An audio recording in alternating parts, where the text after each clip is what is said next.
J'ai passé plus de 2 heures dans le noir avec Amixem, l'un des plus gros youtubeurs de France. Tape à ma fenêtre, il me dit ouais salut, je suis abonné, 6 heures de train pour venir et tout. Tu peux me prendre dans le crew et tout. Je dis non. Et je vois qu'il commence à mettre sa tente. Donc je sors de la voiture, je crie, je dis hey, vas-y viens. Il vient et je lui ai fait et c'était payé 80 000 € la vidéo. Putain. J'ai dit non. Hein. Et on a parlé de beaucoup de choses. Je lui ai demandé ça fait quoi de devenir un mème international en passant dans une vidéo de MrBeast, comment est-ce qu'il s'y prendrait s'il repartait de zéro, ou encore ce serait quoi sa réaction si sa fille lui apprenait qu'elle voulait être youtubeuse. Bon, il y a eu aussi des surprises. T'es complètement à poil. T'es complètement à poil. Non, on pourrait pas montrer ça sur YouTube. Bah enfin, il y a vraiment de la post-prod quoi. Mais vous serez aussi choqué d'apprendre qu'il a participé à la meilleure soirée du YouTube Game français. Sincèrement, je pense que c'est la soirée la plus folle de YouTube. C'est la villa déjà de Justin Bieber. T'as peut-être 20, 30, puis 40 personnes qui rentrent. Et là, au bout d'un moment, la maison elle est blindée et c'est trop tard. Tu sais que t'es débordé. La villa était survolée par des hélicos. Mais c'est GTA. Ah oui, et si vous nous voyez alors qu'on est dans le noir, c'est grâce à des caméras infrarouges. Nous actuellement, on voit ça. D'ailleurs, c'est aussi l'infrarouge qui rend mes chaussettes dégueulasses. Je te promets, maman, je lave mes affaires. Ah oui, j'ai oublié, mais il balance ça aussi. J'ai entendu des phrases internes que je ne pourrais pas redire et pas de qui, mais je te jure des dingueries de faut faire sauter le C'est pas possible en fait. Dans le noir avec Amixem. Putain, excellent. Ouais. Mais tu sais que, sauf erreur, tu m'as pas du tout dit ce que c'était le concept. Mais c'est ce que je suis en train de me dire en fait. Sauf quand tu m'as envoyé aujourd'hui l'heure, l'adresse en disant interview dans le noir, j'ai fait quoi. Bon, ma première question, que Ouais. je pose un peu à tout le monde, Yes. c'est Amixem, est-ce que t'as peur du noir? Globalement, le noir m'angoisse pas et tout ça, tu vois. Mais le noir peut rajouter vraiment une vraie dimension archi flippante si je suis dans un contexte de base pas ouf, quoi. Donc là, on est deux Maximes Exactement. cartésiens dans le noir. Et on s'est jamais vu. C'est jamais vu. Mais du coup, j'ai une question. C'est Moi, je sais pas à quoi tu ressembles. Comment Mais- tu te décrirais dans la vraie vie? bah, je vais dire ce que les autres disent de moi, à Vas-y. savoir, ouvrez les guillemets. Oh tiens, je t'imaginais plus grand. Non, je pense que je suis un peu décevant par rapport aux vidéos. T'es décevant. Un peu décevant. Bon, à partir de maintenant, tu vas le voir, tu peux te fier qu'à tes 5 sens. Ok. On a l'ouïe, le toucher. Tu m'as le quand même goût. privé d'un des 4 là, d'un des 5. Et justement, je t'ai privé de la vue. Ouais. 5 sens, c'est 5 expériences, mais bon, la vue, c'est pour la fin de la vidéo. Très bien. Je te propose de commencer par le premier sens. Si t'es chaud. Ok. D'ailleurs, si vous voulez vivre l'expérience comme nous dans le noir, vous pouvez éteindre la lumière chez vous et nous écouter sur YouTube Podcast et toutes les plateformes de podcast. On a quelque chose à te faire écouter. Bah, avec plaisir. Imaginez, je suis la première phrase de la prochaine chanson. Qui se souvient de pas piquer des hannetons? Et TTDR, c'est quoi cette pépite? À 2 doigts de le mettre dans ma playlist. Et TTDR, c'est quoi cette pépite? À 2 doigts de le mettre dans ma playlist. Et les commentaires de la chanson des commentaires? Exactement, mec. Mais non. Je me rappelle que beaucoup de gens disaient dans cette vidéo, sous cette vidéo, qu'ils espéraient finalement être pris dans une chanson, dans un futur épisode 2 qui n'a jamais vu le jour. Mais tu leur rends hommage du coup. J'aimerais faire plus de musique. En fait, quand je vois tous les youtubeurs, ils ont quand même une grosse partie musique présente sur leur chaîne. Tu vois, Squeezie, toutes ses vidéos les plus vues, c'est de la musique. McFly et Carlito, je pense que c'est la même chose. Inoxtag, c'est la même chose. Tu vois. Et je me dis, j'ai pas assez poussé la musique alors qu'à la Alors base, que c'est une c'est une passion passion, de ouf. ouais. De ouf. Ouais. Tu te rappelles de comment t'as commencé la musique? J'ai eu toujours des synthés globalement. Et Genre après. Je sais pas comment je peux te passer un truc. C'est hilarant de me donner des Alors, très gros objets. t'es- Non mais je reconnais, c'est le Casio que j'avais. Tu sais, vous êtes très fort. Merci. Très très fort. Tu penses que tu peux faire un petit son là? Bon, oui. Mais après, faut. Dans le noir? Ouais, dans le noir. Bah, j'ai jamais fait ça, mais je pense que ça se.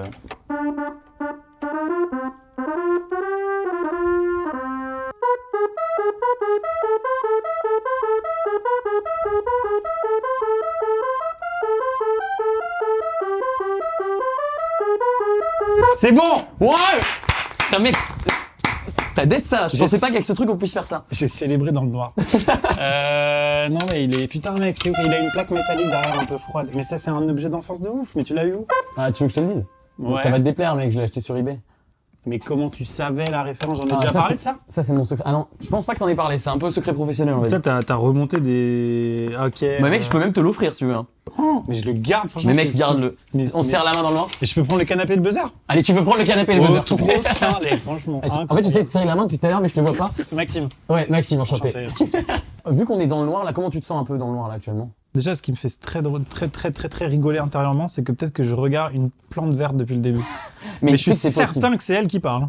Mais moi, je fais des pouces aux caméras des fois, mais je sais même pas s'il y a les caméras. En fait. Ouais, c'est génial. Le champ contre champ, c'est juste 2 gars qui regardent une porte. Complètement. Ok. Et sauf que ça va être pendant 1 heure, quoi. Et donc non, mais ça permet finalement de ne pas affronter avec n'importe qui, pas avec toi spécialement, mais je veux dire de ne pas affronter les micro trucs qui trahissent, peut-être des fois un malaise ou tu vois. Et en fait, du coup là, on est plus en mode comme si on s'était au téléphone. Ouais. C'est beaucoup plus rassurant finalement. Donc finalement, contre toute attente, ça me met plus à l'aise qu'autre chose. Bon, j'en profite qu'on soit quand même toujours dans le son pour. Je me suis dit que j'allais te faire écouter 2-3 trucs. Vas-y. Tu me dis ce que t'en penses. Ok, ça marche.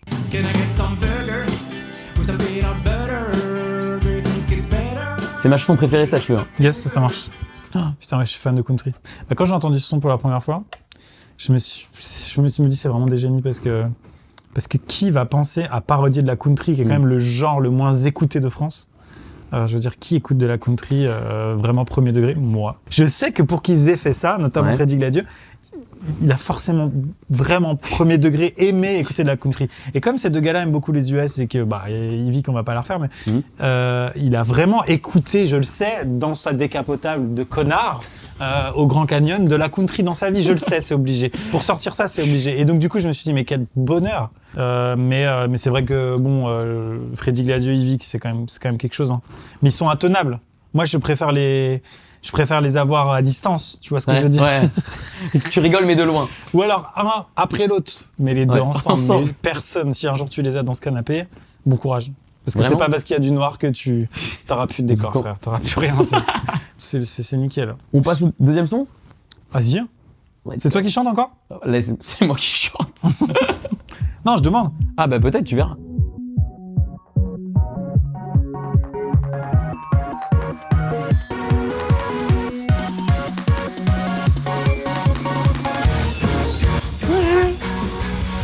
Mais je sais pas si tu danses là. Non, je fais rien. Je suis resté impassible. Salut à tous. Oh putain, c'est ouf. Non? Bah si. T'as quel âge? Moi j'ai 21, mais j'ai connu quand même un peu. Oh putain. Salut à tous. Dinguerie. Diablo X9. C'est donc l'intro musicale de Diablo X9. Ouais, c'est dinguerie, mec, c'est ouf. C'est tellement... J'ai tout regardé en fait. Hein. Et le truc qui m'a flingué et qui fait que je suis là aujourd'hui et que je fais ce métier-là, c'est qu'en fait, il a fait des projets, notamment avec des marques, parce que c'était les gens qui lui donnaient des opportunités de faire des trucs professionnels. Il a fait des projets vraiment justement professionnels. Et il a donné à ce métier une dimension professionnelle. C'est lui qui a poussé toutes les portes, qui a explosé toutes les portes en disant, en fait, YouTube, c'est pas juste un gars dans sa chambre à partir de maintenant, ou une meuf dans sa chambre, c'est professionnel, tu vois. Mais à son échelle, Enjoy Phoenix, elle a fait la même chose sur son terrain à elle, tu vois.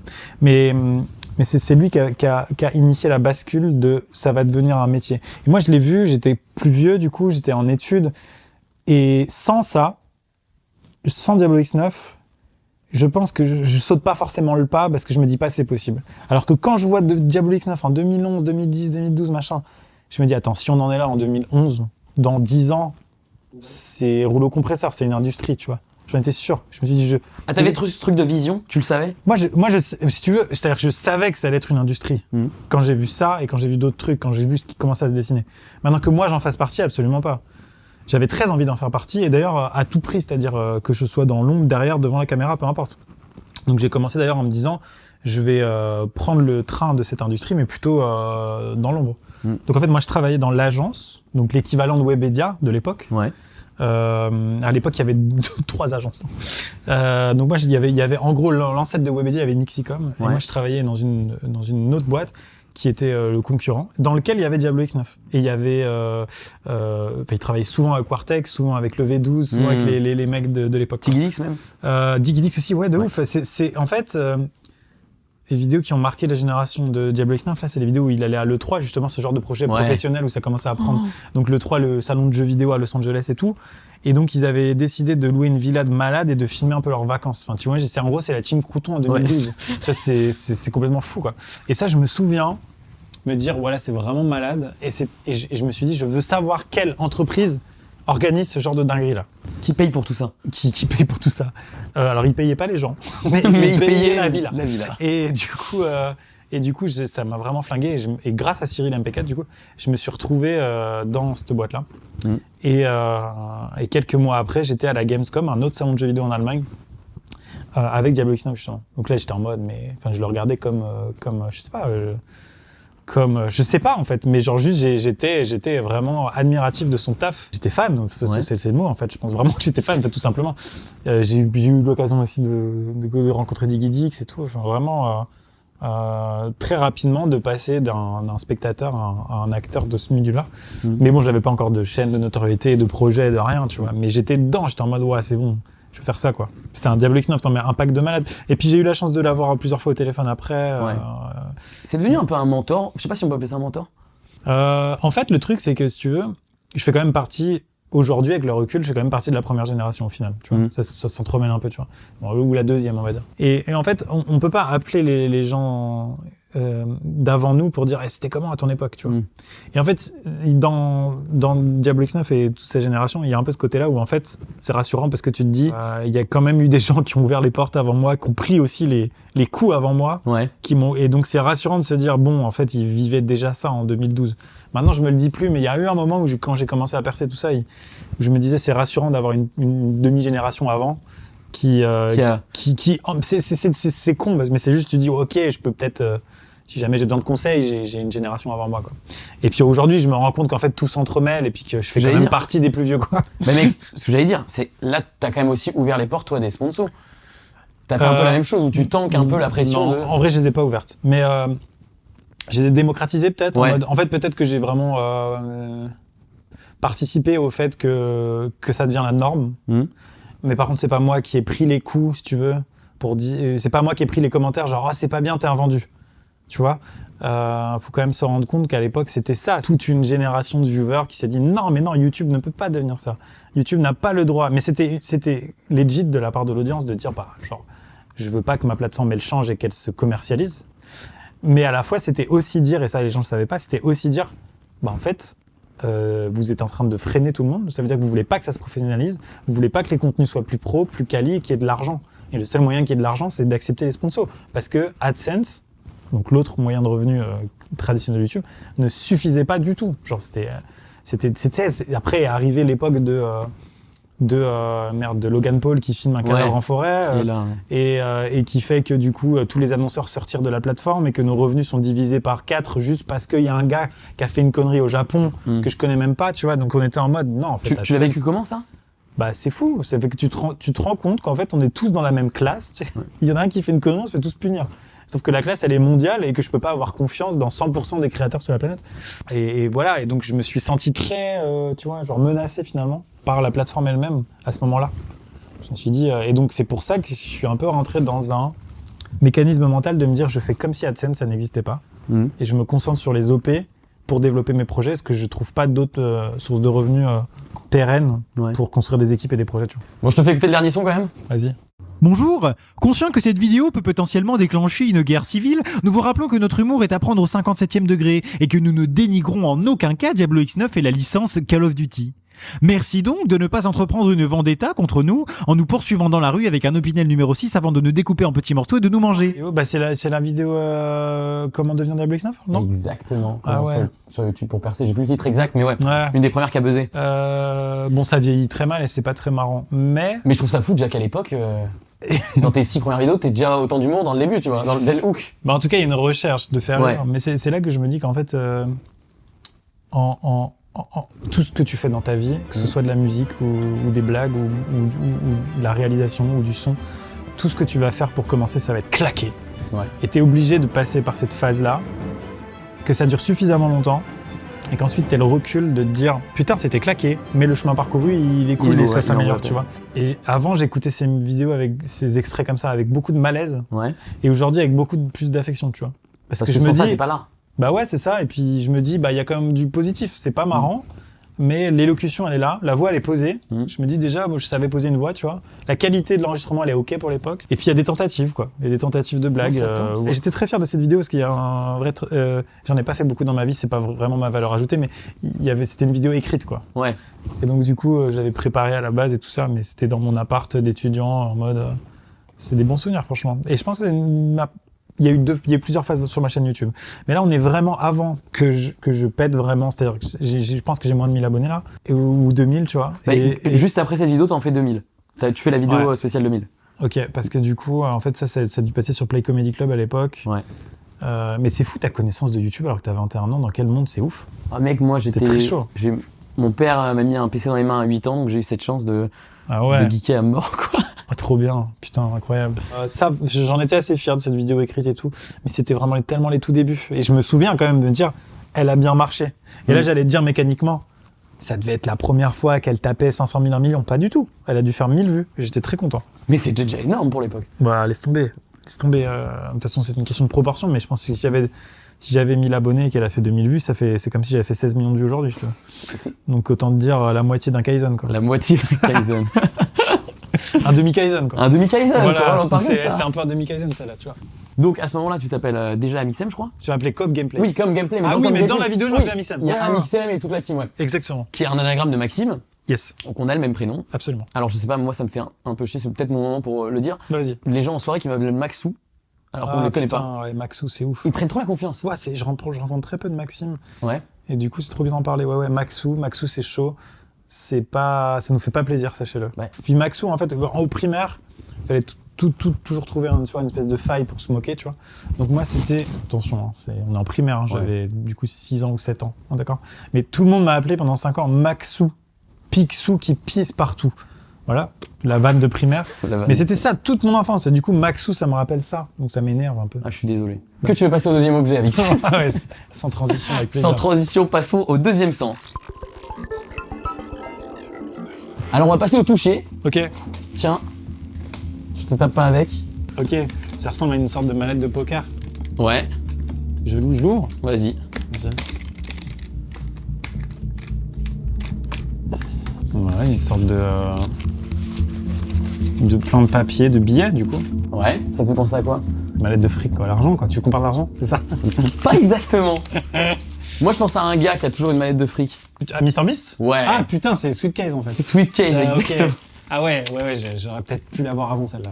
Bon, J'avoue ok. que ouais, j'étais sur le poker, j'étais casino, T'es parti. tout sur le rouge. Non, c'était MrBeast. Ok. Bah, moi, dit perso, je suis un grand fan de MrBeast. Ok. Et on t'a souvent comparé à tort ou à raison à MrBeast. Oui. Et il t'invite dans une de ses vidéos. T'es le premier français avec Mastu et Amine à en faire une. Ça te fait quoi? Au moment où il m'invite, beaucoup de sentiments différents. Parce qu'en fait, je suis comme toi, c'est-à-dire que je suis déjà un spectateur où je me dis putain, c'est ouf. Et je pense que c'est ça qui prime d'abord. C'est juste, et là, voilà.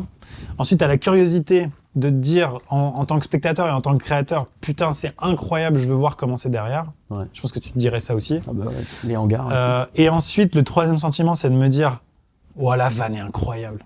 Pour moi, tu vois, par rapport à ce que je représente sur YouTube France, mais la vanne, je l'ai même pas provoquée, elle est hilarante, quoi. Ouais, c'est trop drôle, tu vois. Et donc tu t'imagines à quand les gens vont voir qu'elle est sortie, ils vont se dire putain, il est là. Quand ils vont le savoir, je me suis dit, c'est trop drôle, tu vois. Je me suis dit, c'est trop drôle. Après, en vrai, ça m'avait déjà fait ça.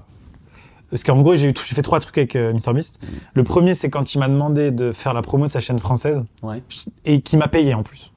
C'est-à-dire que là, j'ai reçu de l'argent de MrBeast. La sponsor de fou. Ouais. C'était pas très bien payé. Mais c'était pas le problème. C'est que il m'aurait donné 1 euro, ça m'aurait fait rire. Mais c'est juste que vraiment, il m'a payé pour que je fasse la promo de sa chaîne française. Là, déjà, je trouvais j'avais déjà passé un cap de le monde est débile, la vie est débile, et je pense vraiment que rien n'est établi. Ouais. Vu le niveau de chaos. Ensuite, il y a eu le moment où il a demandé de doubler une de ses vidéos. Ouais, sur l'île. Du coup, il y a eu ça. Et ensuite, il y a eu l'invitation. T'as vu, ça s'est fait crescendo. C'est pas genre, on s'est jamais parlé et viens sur ma chaîne. Mais ça m'a quand même fait le même truc à chaque fois, c'est de me dire, mais la vanne est incroyable. On m'a tellement reproché d'être le MrBeast français et de tout faire comme lui que du coup, le fait qu'il me mette ce coup de tampon qui me valide, enfin voilà, c'est trop marrant, quoi. Et c'est là aussi que je me dis, putain, bah, t'es bien là où t'es. C'est que en fait, j'étais en mode, et j'en ai parlé à Jordan et Mastu, c'est la même chose et tout. Genre, le sentiment numéro 1, c'est de se dire, je veux absolument voir les coulisses de ce truc. C'est fascinant. Ouais. Tu vois, genre, on baigne dans ce game, toi aussi. 10 ans, ouais. Depuis tellement enfin, longtemps. Moi, mais... Et en fait, là, les States, c'est tellement un level au-dessus que t'as envie de te dire. C'est pas un mec des States. Là, c'est le mec des States. Là, c'est le gars. C'est le gars. Et c'est passionnant parce que finalement, il est numéro 1 depuis non pas si longtemps à l'échelle de YouTube. Avant, c'était PewDiePie. Et il faut quand même comprendre un truc, c'est que YouTube US, dans les bureaux du Tube US, ils ne comprenaient pas pourquoi le numéro 1 mondial était un putain de Suédois, quoi. Ça les rendait fous, mais je te jure que c'est vrai. J'ai entendu des phrases internes que je ne pourrais pas redire et pas de qui, mais je te jure des dingueries de faut faire sauter le Suédois, c'est pas possible en fait. Ça peut pas être un numéro 1 qui est européen et qui est suédois, mon Dieu.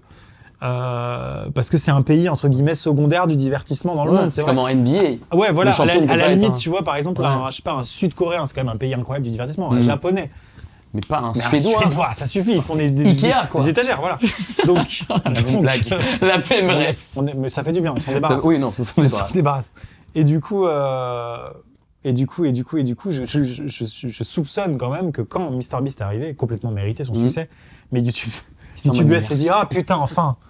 Ah mon Dieu, oui, l'argent. Enfin, il parle des bons sujets. Donc ouais, c'est fascinant. Et tout était à la hauteur de la démesure et de. C'est quoi le truc le plus fou que t'as vu là-bas? Bon, le décalage entre la machine de guerre hollywoodienne que c'est, mais à Greenville. Donc la machine de guerre Greenvillaise. Parce que c'est génial Internet, putain. Tu te rends compte, le gars, il a créé Hollywood à l'équivalent de Angers, mais pire qu'Angers, à l'équivalent de Guéret. Voilà. C'est ouf. Et les gens viennent et tout le monde vient. Et il y a que ça à Greenville. Enfin, je trouve ça fou. Hein. Alors, il y a que ça et des lotissements proches de bidonville, hein, visuellement. Hein. C'est... Ah ouais? Non, c'est des paysans, du coup. Enfin, c'est bizarre. C'est des paysans. J'aime bien parce que... Bref. C'est des expressions que j'emploie. En gros, à Greenville, c'est quand même une ville très pauvre, j'ai trouvé. Ouais. Et t'as un mec à côté qui offre des Ferrari à tout le monde et... Ouais, c'est ça. Bah alors, t'as des maisons, voilà, on va dire classe moyenne, voilà. Mais t'as des rues entières de petits terrains avec juste une caravane dessus. Et c'est pas, je sais pas comment dire, c'est pas des gens du voyage, c'est pas des gens qui choisissent ça forcément, tu vois. C'est juste qu'ils vont avoir des moyens très limités, s'acheter un petit terrain, mettre une caravane dessus. Par contre, les Américains, la chose la plus importante au monde, c'est la voiture. Donc, t'as toujours un énorme Dodge Ram jante chromée, garé, voilà. Mais il a pas de thune, mais il a tout mis dans sa voiture. Et il vit dans une caravane. Et c'est triste ce contraste, tu vois. Mais dans cette ville-là, il y a un gars qui emploie 200 personnes. Et qui a fait monter l'immobilier, j'ai vu. Oui, je pense. Mais non, mais oui, ça m'étonne pas. Évident. Non, mais c'était fou. Et si un jour tu reçois Théo, mais en fait, comme il a été éliminé plus tôt, il a vu plus de choses que moi aussi. Ah ouais. Donc il a pu voir plus de coulisses que moi. Ils l'ont fait visiter, j'ai vu. Ouais, donc il a plus de choses à raconter que moi, mais j'ai kiffé ce que j'ai vu quand même. On a quelque chose à te faire écouter. Bah, avec plaisir. Hey, how's it going, MXM? It's Mr. Beast. Remember we made a video together. What did you learn from your video with me? Et ça devient vraiment flippant. Non mais ça devient flippant. C'est ce niveau de techno. Moi j'ai cru que c'était le vrai pendant. Bah oui. Non mais je sais que c'est physiquement impossible. Bah non mais tu rigoles. mais ou alors, enfin, ramener le Casio là, il est où? Il a eu mon synthé. Ça, c'était déjà fou. Mais là c'était pas possible. Donc c'est une IA, mais par contre c'est chaud. Ton aventure, ouais. Qu'est-ce que t'as retenu de ton aventure? Je dirais. Il y a trop de trucs, tu vois, il y a trop de trucs à niveau égaux. En tant que créateur. Pour moi, en tant que créateur, c'est qu'il y a zéro triche. Ouais. Zéro. Ah, c'est important d'en parler maintenant en plus. Zéro. Genre, je sais, il y a évidemment un moment que tout le monde, même encore aujourd'hui, et quand je le dis, on me dit, mais non, arrête. C'est le coucher, quoi. Genre, tout le monde fait, moi, depuis que j'ai fait la vidéo de MrBeast, il y en a plein qui me demandent, non, mais vous êtes parti à l'hôtel, c'est bon pendant la nuit. Pas du tout. Non, t'as galéré pendant les 50 heures. Oui, je sais pas si j'ai raconté, je sais plus si j'ai raconté cette anecdote quelque part, je crois pas. Mais en gros, on était donc au milieu du cube, et la nuit, donc comme je raconte dans ma vidéo, j'étais malade. Et donc je me lève, et il y a tout le monde qui dort. Mais je suis debout, je fais les 100 pas dans le cube, tu vois. Et je m'approche de la ligne rouge, je trouve ça lunaire d'être, tu vois, au milieu dans le silence, plateau éteint. Et je vais à la ligne rouge et tout, je regarde à l'extérieur. Et tout le plateau est entouré de caméras motorisées. Ouais. Donc c'est des caméras, pour les gens qui savent pas, voilà, qui peuvent regarder à 360, qui sont motorisées. Et elles sont toutes éteintes, et elles regardent tous vers le sol, tu vois. Ouais. Et je m'approche, et je regarde une de ces caméras, et au moment où je m'approche, donc là je vais mimer un truc que seuls les gens vont voir et pas toi. J'ai pas la ref, mais vas-y. Mais en gros, la caméra, elle fait... Genre elle se lève et elle me pointe, tu vois. Donc il y avait des techniciens qui regardaient Donc ça veut dire qu'il y avait des gens qui regardaient et qui étaient prêts à activer toute la nuit s'il y avait quelque chose qui se passait, tu vois. Et là, je me suis dit, là, le level, il est terrifiant, quoi. Et ouais, non, sinon, pas de triche, en fait. Je veux dire, même, il y a eu des couacs sur le tournage que j'ai retrouvés dans la vidéo. Ouais. Expliquer, Assumer, on va donc, dire ouais. à la volée, mais assumer. Tu vois, il y a un moment donné, il ramène le Jenga géant, tu vois. Ouais. C'était catastrophique, genre j'étais en mode, mais c'est une erreur de prod majeure. Parce que il y avait 17 matchs à faire et un match durait 1 heure. Donc il y en avait pour 17 heures. Et on fait le premier match et j'étais à côté d'Amine, on était accrochés ensemble et je lui dis, c'est mort, j'ai fait les calculs, les calculs sont pas bons, Kevin. C'est mort, c'est la merde. T'as été triste de gagner contre Amine? Alors là, vraiment, il y a ni tristesse ni joie, c'est vraiment une espèce de double émotion complète. Vraiment, sincèrement, c'est même pas pour faire genre. Ouais. J'adorerais te dire, franchement, ouais, un peu. Mais je te jure que non. En fait, j'étais content quand même d'avoir été jusque-là. Je suis à un moment où je suis quand même très fatigué et j'ai capté le concept, c'est bon, tu vois. Et je suis aussi peut-être un peu content de me dire, je vais voir les coulisses à côté, visiter la ville, machin. Il y a rien qui me déplaît à l'idée de sortir, j'ai vécu suffisamment. Et puis, ce qui s'est passé au final, on peut en parler après, mais Ouais. d'aller jusqu'en finale et puis d'avoir une punchline qui est retenue, machin. Jamais de la vie, je vise ça. Je me dis, c'est impossible que je me détache. C'est impossible que tous les top commentaires parlent finalement de moi. Tu vois. C'est ce que je veux dire. Donc je ne vise pas ça, je m'en bats les couilles. Je veux juste sortir, j'ai eu l'expérience, trop bien. J'aurais pas voulu faire comme Mastu, j'avoue, parce qu'il est sorti un peu tôt. Mais non, à ce moment-là, c'est Amine qui gagne, c'est trop bien. Et puis je le dis dans la vidéo, mais dans mon vlog, mais en fait, Amine, il est tellement à l'aise socialement. C'est vraiment l'inverse de nous Ouais, par tu rapport à vois ce qu'on parler s'est à dit tout à l'heure. Logan Paul et tout, alors que... Et c'est son poteau de ouf et c'est tout. Logan Et Paul. j'étais en mode, mais c'est lui qui. Mais vraiment. Mais je le dis, c'est absolument lui qui doit rester. Et Amine, dans un live, il a dit, ah, vas-y, sortez les violons. Il était là, genre, non, c'est toi qui restes pour le divertissement. Mais c'est vrai! Putain. Voilà. Il est Mais- fort, ça. Ouais, il dit, c'est un gros enculé. Là, tu peux clipper ça. Je peux Amine, clipper. énorme Il enculé. clippait ça. Ouais, ouais. Enfin, je pointe la caméra, mais je sais pas laquelle. Bon, je te le fais quand même écouter. Je sais pas où elles sont les cams. donc. Je vois pas non plus. Je te le fais écouter, mais bon, du coup, tu l'as. Vas-y. I have suitcase. C'est un TikTok, ça, du coup. Bah, un des nombreux clips qu'on peut retrouver sur TikTok, ce qui est quand même fou.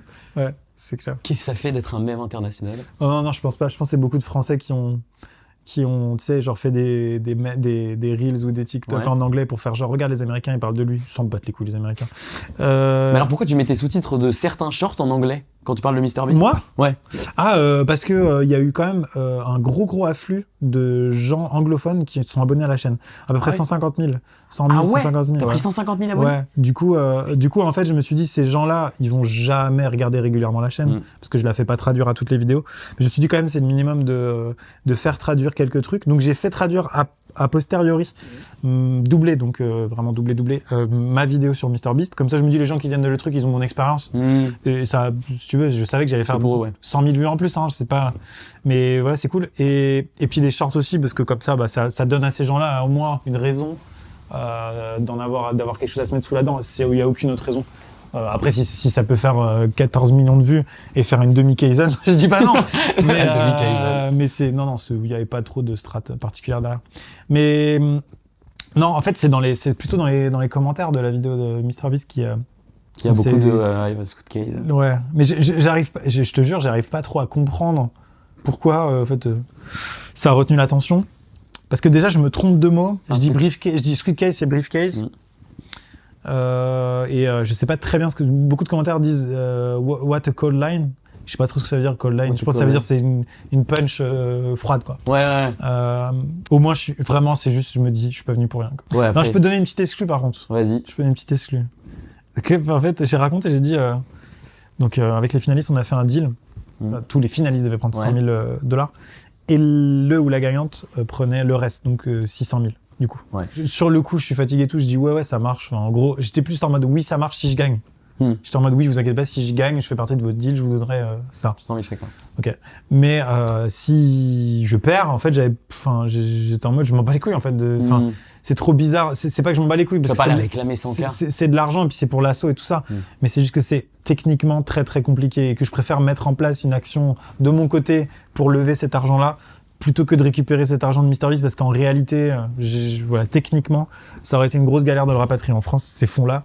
Et donc, je voyais un peu le côté technique c'est un peu le cadeau empoisonné finalement. Donc voilà. Et il se trouve donc que je perds en finale et la prod de MrBeast, une semaine après, me dit ouais, faut qu'on s'appelle par rapport au deal que vous avez fait et tout. Et je sens qu'il y a un malaise. Et du coup, je dis, en bon français gentil, parce que moi, je suis pas un Américain qui demande du cash. Qui a pas de pudeur avec l'argent, tu vois. Je suis un Français. Donc je dis non, mais les gars, pas de souci. Genre, si c'est un problème, je m'en bats les couilles. Vous faites 100, il n'y a aucun problème, vous ne stressez même pas avec ça. Je préfère pour l'histoire et pour la vidéo que Jaden prenne les 1 million. C'est ça que je dis. Et en fait, le prod de MrBeast dit ok, si tu changes d'avis, tiens-moi au courant. Et en fait, j'ai appris qu'au moins un des autres a pris les 100K. On sait pas lequel. Voilà, et après il y a Jaden qui m'a recontacté en disant t'es sûr que tu veux pas les 100K et tout ça, vraiment un jour avant enfin c'était trop tard. Et là vraiment ça aurait créé une confusion de ouf. Et voilà, mais donc du coup la petite anecdote c'est que j'aurais pu repartir avec 100K quand même de cette vidéo. Mais t'es un héros, tu l'as pas fait. Bon non, Et mais c'est fou de te dire 100K, flemme. 100K, flemme. On fait quoi de Franchement. 100K? Oh, mais attends, Peux ça pas me un servira resto. à quoi. Non, mais je préfère mettre en place d'autres actions et que ce soit plus simple et plus limpide. Parce que à la limite, l'expliquer à mon public français, c'est facile, les gens comprennent. Tu vois, j'explique concrètement quand est-ce que ça arrivé, combien il y a eu d'impôts et qu'est-ce que je peux faire avec. Mais si je dois me justifier auprès de la planète Terre, c'est-à-dire qu'il y a je sais pas combien de nationalités et que ça fait un bad buzz pour X raisons, j'en sais rien. Bref, voilà, pour plus de transparence et de simplicité, j'ai pas forcé dans ce sens-là, mais sache que j'aurais pu revenir avec la petite valise. 100K, La petite valise qu'elle a là. Là, elle est là. On en parlait des formats longs, des formats courts. Tu penses que si YouTube avait été en format court only, dans un autre monde, t'aurais réussi à en arriver là? Je sais pas, mais j'aurais tryhard pareil, vraiment. Je comprends. En fait, par exemple, ce que tu fais, toi, t'es arrivé dans l'époque plus shorts, plus verticale qu'horizontale, on va dire. Et quand je te vois tryhard, je me dis, bah, je me serais adapté en fait à qu'est-ce que ça aurait été mon époque, tu vois. Et je l'aurais fait de ouf, ouais, de ouf. Si tu devais Mais est-ce que reprendre j'aurais des- réussi, ça, je sais pas. Ah bah, moi j'y crois. Bah, en tout cas, le truc, c'est que si j'avais débarqué maintenant aujourd'hui, Ouais. je suis pas sûr, vraiment pas sûr. Mais si j'avais débarqué à l'époque où j'ai débarqué, je veux pas dire que c'était facile, mais globalement, si tu tryhardais, si t'étais passionné comme tu l'es, je le suis, je vois pas pourquoi ça n'aurait pas marché, parce qu'il y avait quand même beaucoup moins de gens sur le marché, tu vois. Donc en fait, tu sortais du lot tout simplement parce qu'il y avait pas beaucoup de gens, en fait. Ouais. Tu vois. Parce qu'il faut quand même se rappeler qu'aujourd'hui, les gens qui se lancent, ils arrivent dans un truc où tu te dis, bah oui, je peux en faire un métier. Même si tu fais 3 vues et que tu expliques à tout ton entourage que tu veux essayer ça, les gens te disent, oui, bah oui, je sais que les influenceurs ou les youtubeurs ou les créateurs, ça, il y a de l'argent. Et donc que c'est pas complètement con. À mon époque, la monétisation sur YouTube, elle n'existe pas. Il y a pas. Alors que maintenant, du coup, vu qu'il y a de la concurrence, t'as peut-être cette peur d'être. Ouais, aujourd'hui, c'est plus difficile de sortir du lot, tu vois. Ouais, comment tu ferais par exemple si tu devais recommencer d'aujourd'hui de zéro? Putain, si vraiment, alors c'est difficile à répondre, mais comme tu sais, j'ai à un moment donné eu une petite ère tuto, vite fait. Ouais.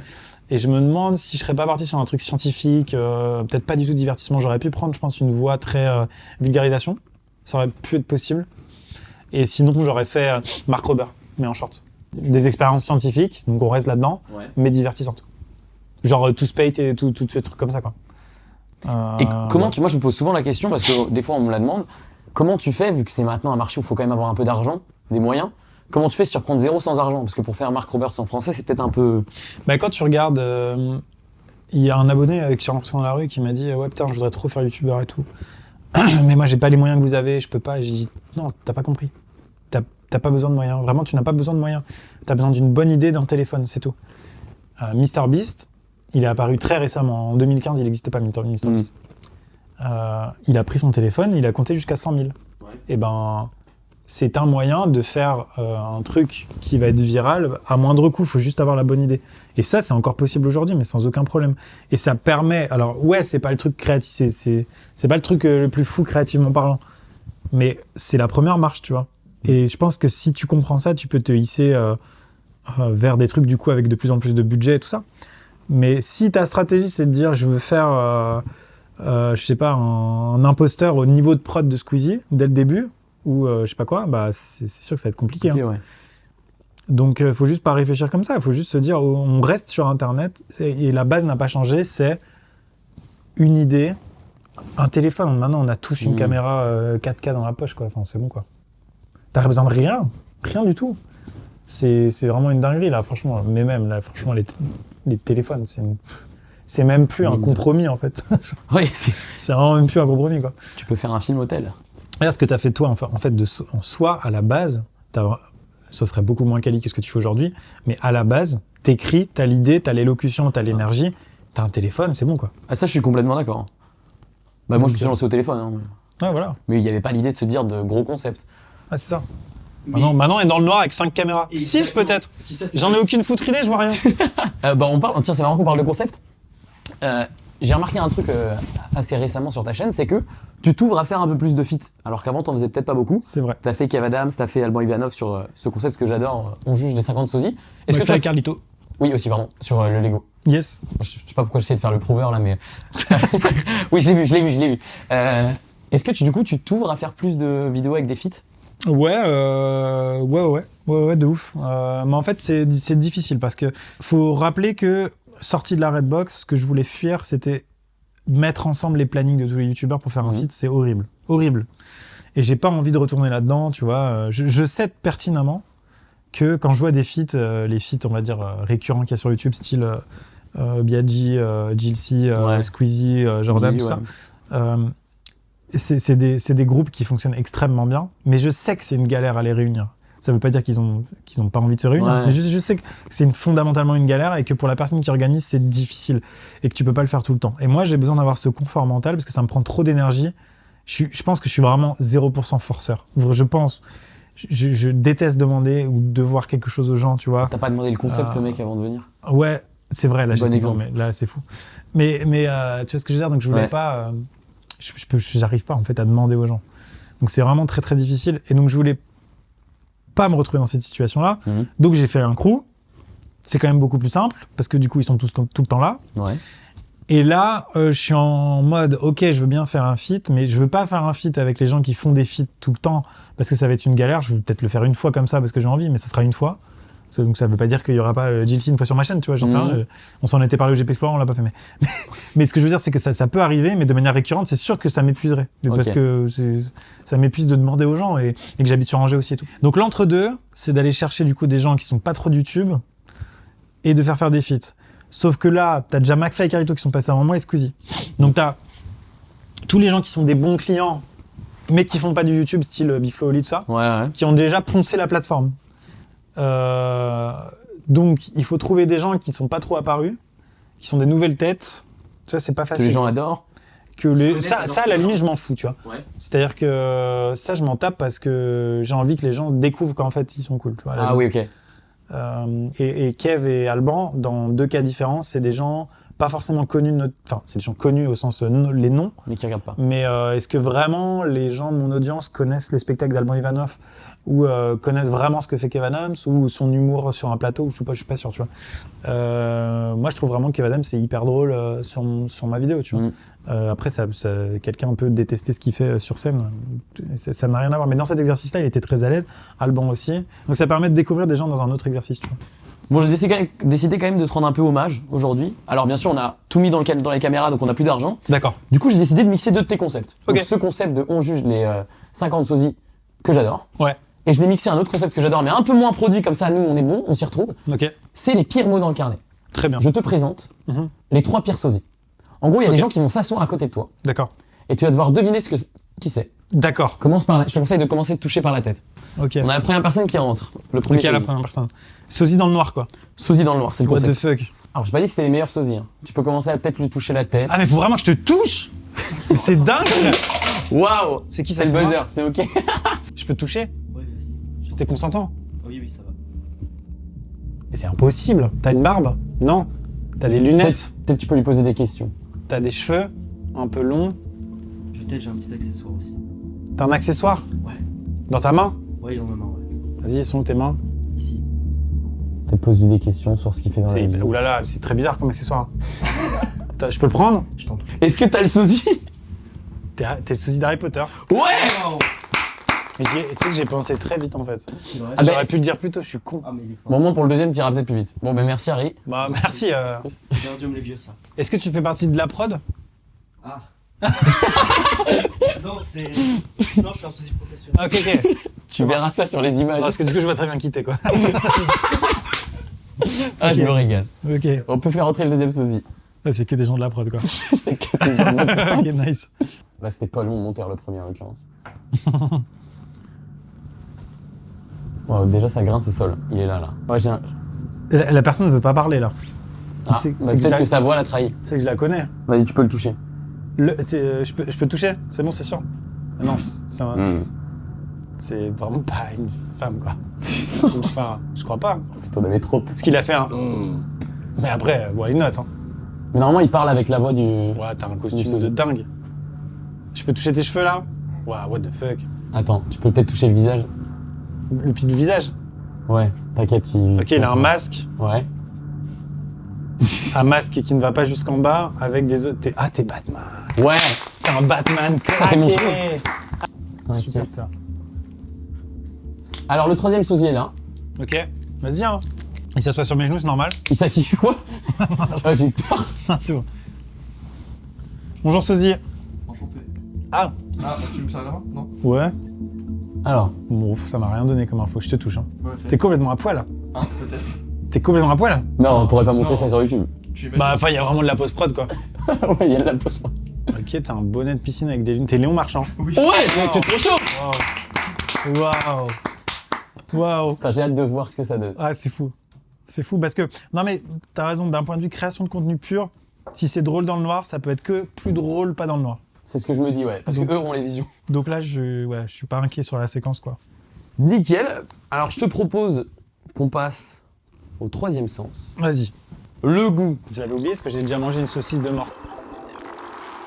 Ce que je vais faire, Ouais. c'est qu'on va faire un devine le burger. Ok. Je vais t'amener 3 burgers de youtubeurs. Ok. Et tu vas devoir deviner lequel appartient à quel youtubeur. Ok. Est-ce qu'on peut faire entrer les burgers? Je suis pas du tout stressé. Je suis pas sûr d'avoir goûté les burgers des autres youtubeurs. C'est vrai? Même Non. pas un? Valouz, j'ai dû goûter, c'est tout. Burgers, ouais. Alors, Putain, c'est un fléau, ça, les burgers de youtubeurs. Bon, je vous mets un peu dans la confidence, mais le burger du milieu, il est pas encore en vente parce que c'est l'excellent Maxime Scroll qui l'a créé. Bon, en vrai, c'est moi quoi. La recette, elle est dispo sur ma chaîne secondaire Maxime Scroll. Et on va voir si Amixem il fait genre que c'est bon pour ne vexer aucun youtubeur. Parce que clairement, moi je toucherais pas au burger à sa place. Ok, donc tout à gauche, là. Ça, c'est pas Star Smash, c'est sûr. est-ce qu'il est bon? Ah oui. Je t'entends le coup.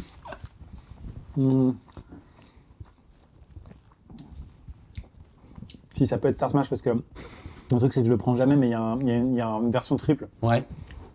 qui est quand même pour les grands gourmands. Les grands gourmands. Ça pourrait. T'es un gourmand? Un peu, ouais. Ça, c'est pas Star Smash, par contre. Sinon, je me bute. Si ça, c'est Star Smash, je me bute. Et c'est... Qu'est-ce que t'as comme... C'est marrant de manger dans le noir. Ouais, celui de droite, c'est pas Star Smash. Donc, celui de gauche, c'est Star Smash. Triple, du coup, parce que c'est un triple steak, donc je l'ai pas reconnu, mais en main, il était lourd. Ouais. Parce que moi, je fais des smash burgers, c'est léger, tu vois, c'est là, street food, on est bien. Non, les gars. Là, tu m'as donné un parpaing pour les grands gourmands. Les grands gourmands. Mais que je prends jamais. Là, à droite, je suis désolé, les gars. Mais là, tu me fais faire de la promo gratuite, mais... Il est bon ce burger ou pas? Attends, là t'es sur Star Smash, t'es en train de l'enculer genre? Non. Non, je suis goût de celui de droite. Non, ça, je pense que c'est le burger Pepe Chicken. Pepe Chicken, ouais. Parce qu'en fait, c'est les mêmes cuisines, Ouais. mais... Alors, même cuisine, c'est pas vrai. C'est les mêmes endroits. Mais il y a deux cuisines bien distinctes, avec deux équipes bien distinctes. Et, par contre, Milieu. il y a certaines similitudes dans le dressage. Dans le dressage. Mais là, c'est du poulet. Poulet, donc Pepe Chicken, tu me dis. Ouais. Et là, au milieu... Ah, ok. Il est bon? Attends, j'ai pas goûté. Moi, Voilà, je vois rien. Il est énorme. Ouais, énorme. Mais c'est pas à la vente, ça. Si, si. Qui c'est qui font ça? Ben, je vais te le dire. Ça a quel goût? Je sais pas, déjà j'ai un immeuble dans la main. Alors. Ah putain, c'est super marrant, mec. Vraiment. C'est vraiment, c'est pas bon. Hein. C'est vrai. Je suis désolé. J'avais envie de goûter, mais j'ai plus du tout envie de goûter. Non, si ça va, mais il va falloir un bon litron d'eau, quoi. C'est sec, quoi. Tu veux que je te donne les réponses? Ouais. Alors, à gauche, effectivement, t'avais Star Smash. Ouais. T'es bien. À droite, t'avais Pepe Chicken. Ouais. Et au milieu, du coup, c'est Tu veux que je fasse une propale? Vas-y, fais des propales. Bah, non, mais je pense forcément à Burgers parce que c'est des gros burgers. Ouais. Mais, franchement, je le dis, c'est des super bons burgers. C'est pas du tout le même positionnement, en fait, que Star Smash et tout. Ça m'étonnerait vraiment que ce soit ça, quoi. Parce que j'avais goûté et tout, et puis c'est... Mais c'est peut-être qu'il arrive froid ou quoi. Si c'est ça, c'est chaud. Donc c'est Michaud. Non. C'est vous qui l'avez fait. Peut-être que c'est Maxime Scroll qui l'a fait. C'est Maxime Scroll. Maxime Scroll. Ok, je vois. C'est ta petite recette perso. C'est ma petite recette perso. Bon, et ben voilà, t'es meilleur en YouTube. Ben voilà. Bravo. Même- D'ailleurs, la recette du burger est dispo sur la chaîne secondaire qu'on vient de créer. Je sais pas à quelle caméra parler, mais bon, ça me permet de faire aussi de la promo. Mais sur le choix des ingrédients, t'étais pas mal, mais l'exécution, ça allait pas. Après, voilà, faut s'entourer de professionnels. Hein. Faut s'entourer de professionnels. Bah tiens, ça me permet du coup de te demander pourquoi toi tu fais un burger alors que tout le monde fait un burger. Alors, tu sais, tu aurais pu me poser la même question pour Space Fox. Ouais. À l'époque, les vêtements. Pourquoi tu fais une marque de vêtements alors que tout le monde fait une marque de vêtements Mhm. C'est qu'en fait, il y a un problème de temporalité entre le moment où tu décides de le faire et le moment où ça se fait. Mhm.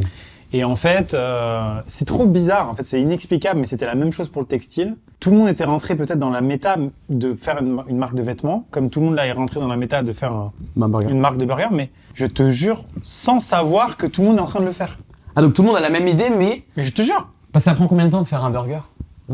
Selon les projets et selon avec qui tu t'entoures, entre 1 an et 3 ans, Ah ouais. je dirais.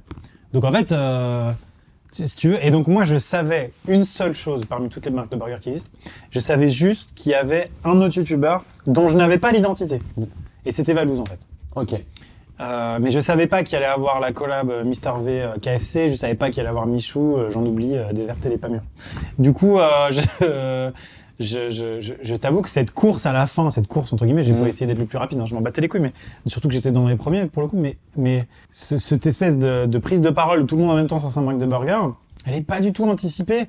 Et en fait, je comprends que pour les gens, c'est en mode oh putain, elle a fait une marque de burger, vite les gars, steak, go. C'est genre, et 3 mois après, hey, j'ai bossé pendant 3 ans. Non, en fait, c'est juste que il y a 1 ou 2 ou 3 ans, on a tous initié un mouvement pour le faire et tout arrive en même temps.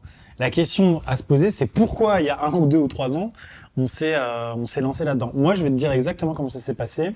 On est en 2022 et je me dis, je veux un nouveau projet. Ouais. Un nouveau projet créatif comme Space Fox qui diversifie mon activité. C'est-à-dire qu'il y a 2 objectifs. C'est s'amuser dans un autre domaine que je connais pas pour découvrir de nouvelles choses et gagner de l'argent qui ne vient pas des OP pour être un peu plus indépendant parce que mine de rien, je dépends quand même beaucoup de cette source de revenus-là et que j'aimerais bien la remplacer par autre chose. Pas entièrement, ça n'arrivera jamais, mais en partie. Et donc, je lance 2 projets créatifs. Donc, j'ai embauché quelqu'un pour créer un jeu de société et j'ai entamé de mon côté le front food. Ouais. Avec 3 pistes à la base, burger, pizza, sushi. Donc moi je ratisse partout, je passe des calls partout, j'ai des rendez-vous avec des mecs en Belgique pour voir qu'est-ce qu'on peut faire. Et de l'autre côté, j'ai une personne qui est en mode on crée un jeu de société. Et je m'étais dit, je vais retenir qu'un seul des 2 projets. Alors je suis d'accord avec vous, ça aurait fait beaucoup plus plaisir aux gens en jeu de société que des burgers, parce que c'est plus créatif, etc. Mais je suis arrivé avec mes gros, pour l'histoire du jeu de société, je suis arrivé avec mes gros sabots dans le game des éditeurs de jeux de société. Je pense pas être arrogant de nature, mais j'avais ce truc de dire, bah attends, on peut faire un truc de ouf. J'arrivais auprès des éditeurs en disant, vous avez la compétence, comme avec les cuisines en fait, comme avec la cuisine, vous avez les compétences de comment faire une bonne cuisine, une bonne recette, et moi je suis youtubeur et je vais m'éclater au niveau de comment on va faire la recette et le marketing et tout ça. Donc je fais la même chose, si tu veux, côté jeu de société. Ils ne m'attendaient pas, ils en ont rien à foutre, mais vraiment profondément. J'ai rencontré les plus gros éditeurs de jeux de société de France. Ils n'en ont rien à branler. Ça se passe très bien pour eux. Ils n'ont pas besoin de youtubeurs. Mais alors que pourtant, et je pense qu'il y a un gens.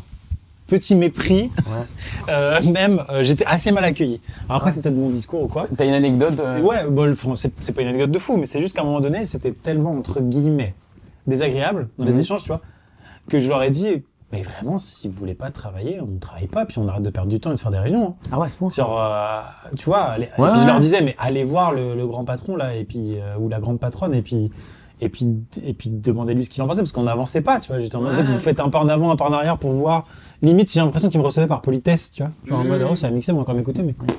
Et donc, du coup, en fait, ce truc m'a fait finir par me dire que si je veux faire un jeu de société, je suis quasiment obligé de le faire par moi-même. Parce qu'aucun game designer ne veut travailler, ou en tout cas, ils en ont pas besoin, parce que ça marche très bien pour eux, en fait. Et vraiment, c'est même pas, je leur en veux pas. C'est aussi une leçon d'humilité, en fait. Tu vois, c'est en mode, mais en fait, t'es personne, en fait. T'es absolument personne dans le game des jeux de société. Et voilà, je voulais faire un jeu de rôle style loup-garou, mais rien à voir. Ouais. Plus Secret Hitler. Tu vois le jeu Secret Hitler? Non, j'ai pas. Bref, c'est extraordinaire. Secret Hitler, c'est incroyable. C'est comme un loup-garou. Ouais. Sauf que, je digresse de ouf, mais j'adore ça. Secret Hitler, c'est comme, tu vas te faire démonétiser, comme le loup-garou, sauf qu'évidemment, les loups, c'est des gros nazis. Il faut les trouver et les tuer. Et en fait, le truc, c'est que si tu peux pas te faire tuer dès le début de la partie et attendre dans ton fauteuil pendant 45 minutes. Donc les parties sont plus courtes. Et je suis en train d'expliquer les règles à un pot de fleurs, on rappelle. Hein. et du coup, c'est incroyable. Les mécaniques de jeu sont beaucoup plus rythmées. Et moi, je vous le conseille à tous, Secret Hitler. Et je pense que ce jeu ne perce pas parce qu'il s'appelle Secret Hitler et qu'à un moment donné, à la Fnac, ça fait tâche. Tu vois. Mais bref, je voulais un jeu un peu comme ça. Ça ne s'est pas fait. Et il se trouve que j'ai eu vraiment un partenaire tombé du ciel qui est arrivé, qui s'appelle Taster, donc, et qui, genre, on est tombé en phase directe. En fait, moi, j'essayais de les contacter. Je n'y arrivais pas. Et eux, ils m'ont contacté. J'aurais répondu genre, bah oui, c'était le menu Québec au jeu de société. Bah oui. Et j'ai une liberté de ouf et tout. Et c'est je sais pas comment te dire, l'analogie, c'est comme si j'essayais d'inventer une molécule, enfin une boisson dans un laboratoire, entouré des meilleurs laborantins possibles, tu vois. Et puis, ils ont un niveau de technicité de ouf. Ouais. Et si je recherche un goût en particulier, bah genre, ils ont les compétences pour le créer. Ils vont mixer des trucs. Ils vont créer des sauces. Et j'ai envie de dire, créer une sauce, c'est facile, tu vois, t'augmentes les doses, machin, tout ça. Mais après, ils vont la faire en sorte qu'elle soit dans 70 cuisines. Donc, ils vont l'industrialiser, tu vois. Donc, ça veut dire que nous, nos sauces, tu vois, t'es que créatif, toi, en fait, du coup, là-dedans. Bah ouais, c'est ça. En fait, mais c'est ça, en fait. Et en fait, j'ai enlevé, parce que dans le Space Fox, on fait tout. J'en fais tout, le moindre fournisseur, le moindre truc, on fait tout nous-mêmes. Chaque interlocuteur, c'est toute la chaîne. Là, je me suis dit, je veux pas gérer 70 cuisines, tu vois, genre des centaines de salariés. C'est un autre métier. C'est un autre métier. Et puis genre, s'il y a quelqu'un et ça se passe pas bien ou quoi, j'ai pas envie d'être le gars sur qui on va taper. En fait, à un moment donné, j'ai pas envie d'avoir la responsabilité de tout au monde. Donc, je l'ai bien sûr, mais je veux dire, là, c'est une entreprise. J'ai été parler à des salariés en secret de gens qui travaillent là-bas pour leur demander comment ça se passe et tout. Est-ce que vraiment t'aimes bien cette société? Ils m'ont dit, il y a qu'un truc qui est chiant. Ils sont horribles sur l'hygiène. C'est-à-dire, dans le sens, il y a trop de contrôle, on n'en peut plus. J'ai dit, bah super nouvelle, en fait. Votre défaut, perfectionniste. C'est vraiment ça. Non, mais et du coup, je me suis dit, bah... Ah ouais, donc si les salariés te disent que c'est une entreprise, tu peux bosser avec eux, En plus, ils auraient pu me dire, non, franchement, cours, fuis. Donc, non, très content du partenaire. Et puis, du coup, j'ai que la casquette créative, recette, et puis surcouche marketing. Et du coup, je n'ai que là où j'ai de la valeur ajoutée aussi. En fait, les gens n'ont pas envie que je prépare moi-même les burgers. Les gens n'ont pas envie que je fasse du management. Les gens n'ont pas envie que je sois responsable des normes de sécurité des cuisines. À un moment donné, chacun son taf, tu vois. Et du coup, trop content de ce projet. Ouais, j'ai bien fait ma promo, là, c'est bon, je pense. Ah non, mais ça régale. Tout est enregistré. En tout cas, si tu fais des burgers, appelle-moi avant. Ok. Je te donnerai des petits contacts. Vas-y. Ça, je l'oublierai pas. Alors moi, j'aime beaucoup les burgers. Je lance un pavé dans la mare. Si un jour je ferai un burger, j'étais le premier. Parce que ça fait 10 ans que je suis dessus. Voilà, bien joué. Non, mais ça, je vais faire, en fait. C'est ça qu'il faut faire. Je vais faire l'Everest, comme ça. Si quelqu'un fait entre-temps, moi je l'avais dit avant. C'est ça. J'étais tombé sur une anecdote en parlant de boîte qui m'a fait beaucoup marrer. Ta société, c'est le même nom que celle de Zerator.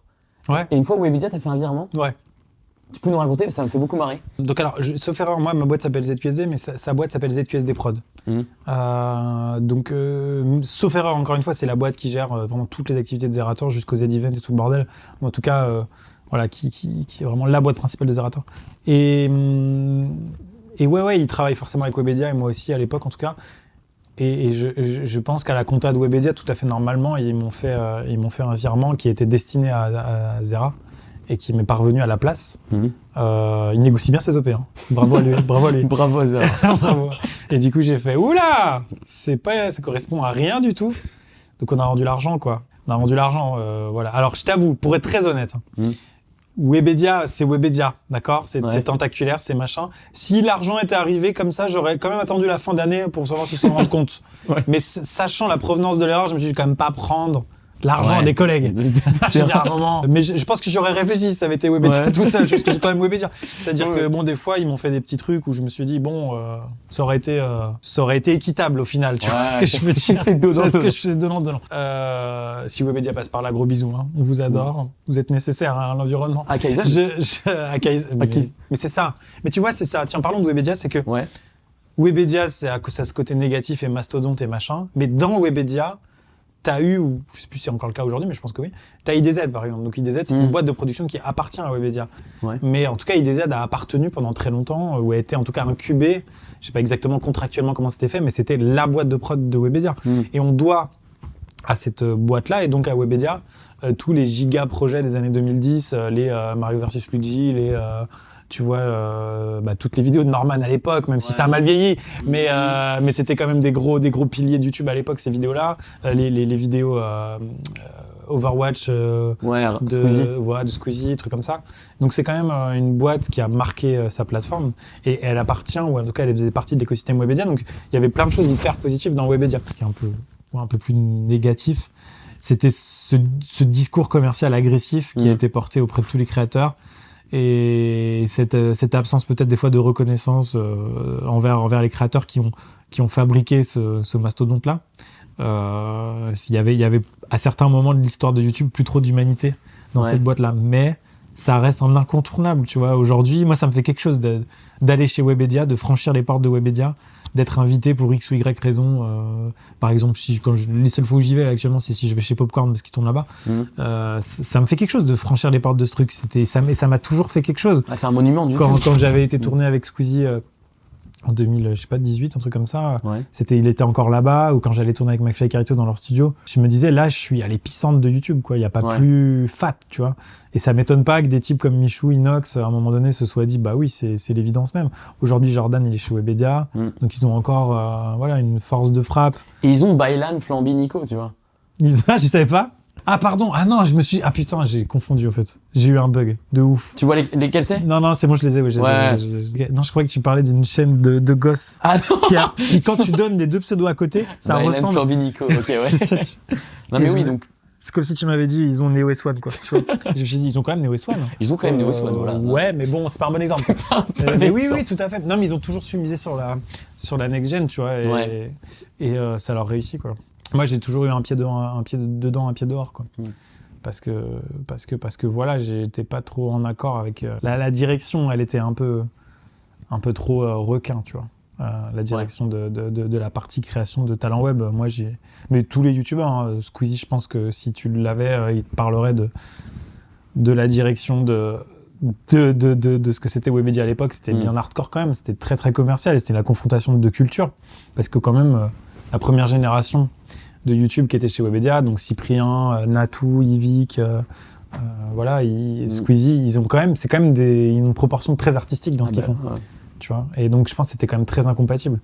Moi je trouve, tu vois, par exemple, Cyprien, c'est un gars très artistique dans sa manière de faire, il est pas très commercial, il est pas très OP, machin, il le fait parce qu'il a pas le choix. Ouais, il doit.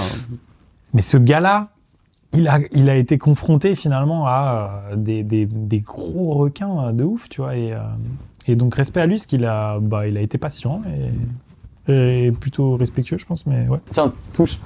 Tu vois ? Merci. Est-ce que t'as ce que c'est ? C'est un Babybel ? Ouais. T'as été en 2017 égérie d'une campagne de Babybel ? Égérie. Le mot est fort, mais tu captes. Le mot est fort. J'aimerais savoir ce que ça fait, vu que Amixem, c'est une marque. Ouais. Comment tu gères le fait d'être une marque, toi ? Tu prends Babybel, par exemple, en fait. Les gens vont dire, il s'est mis mytho. Tu sais que j'adore le doublage. Ouais. Je fais du doublage pour du jeu vidéo, pour Assassin's Creed, pour MrBeast. Mais avant ces expériences-là, on m'avait jamais proposé de faire du doublage. Et en fait, on m'a appelé et on m'a dit, est-ce que tu veux doubler un personnage de Babybel dans une pub ? Je dis, mais avec plaisir. Mais c'est trop bien. Donc j'étais dans un vrai studio de doublage pour la toute première fois de ma vie. Parce que j'en rêvais et que je me disais, ce sera sans doute la seule opportunité qu'on me donnera à vie. Et j'ai doublé un perso de Babybel. Alors en plus, c'était payé, la vie est belle. Mais je te jure qu'à la base, je me dis, mais je veux juste aller dans un studio de doublage, je m'en bats les couilles si je double un Roblochon ou... Tu vois ce que je veux dire ? Et ça t'a fait quoi de rentrer dans un studio de tournage ? Ça doit être un truc, non ? Bah ouais. Et en plus, j'avais rencontré là-bas le type qui a inventé le nom des Pokémon. Il est connu, ce gars. Julien... En France ou dans le monde ? En France. Ouais. Et mais en fait, en France, on est un des seuls pays où ça a été vraiment traduit, où il y a des vrais noms de Pokémon. Et il te raconte comment il a créé Canartichaud, quoi. Et bref, une trop bonne journée, je digresse. Mais tout ça pour dire que Amixem, c'est une marque, je sais pas, mais en fait, d'abord, c'est un moyen de réaliser les projets parce que ça fait rentrer de l'argent. Mais ça a été aussi beaucoup un moyen d'ouvrir des portes, tu vois. Et Babybel, c'est un super exemple.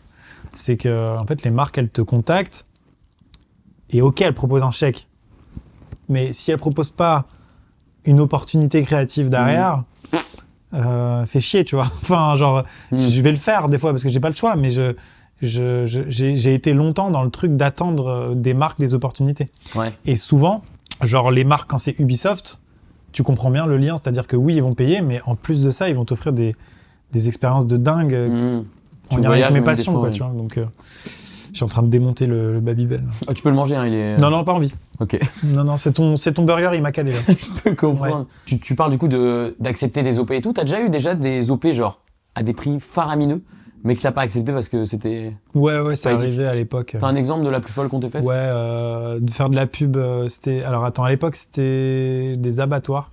Ouais. Wow. Ouais, enfin, c'était pas tout à fait des abattoirs, mais globalement, c'était pour recruter des gens dans les métiers de ce genre de choses. Et c'était payé 80 000 € la vidéo. Putain. Et j'ai dit non.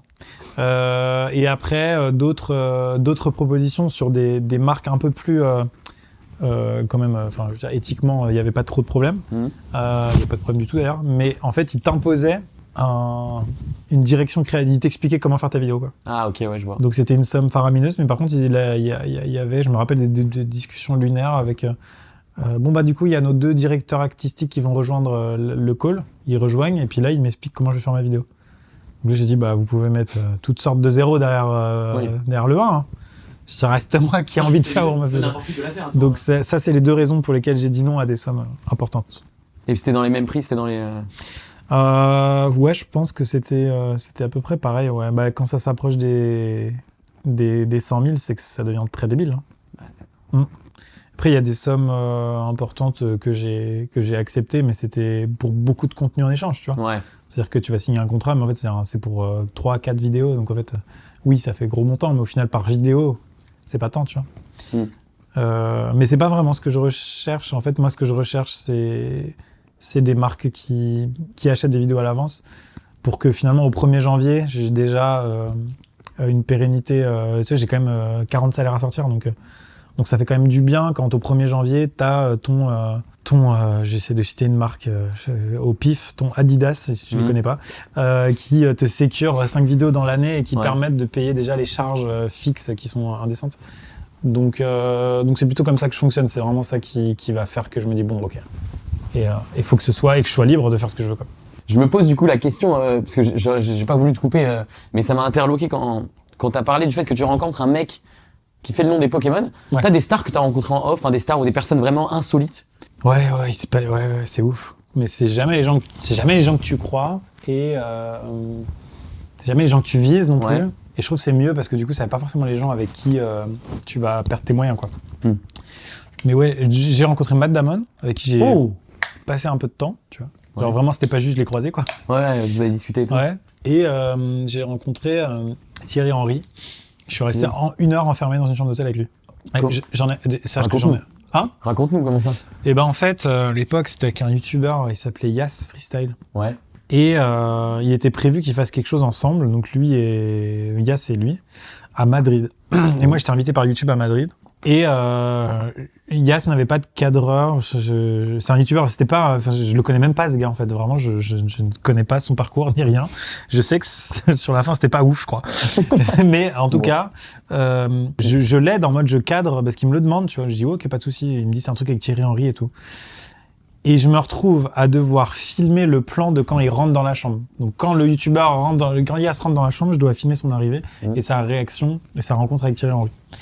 Et donc il me dit va dans l'hôtel, là où il y a Thierry Henry, t'attends et moi j'arrive. Et il est pas arrivé. J'ai quoi? Il est arrivé mais 1 heure après, je sais pas pourquoi. Alors je sais pas. Mais t'as parlé de quoi avec Thierry Henry du coup?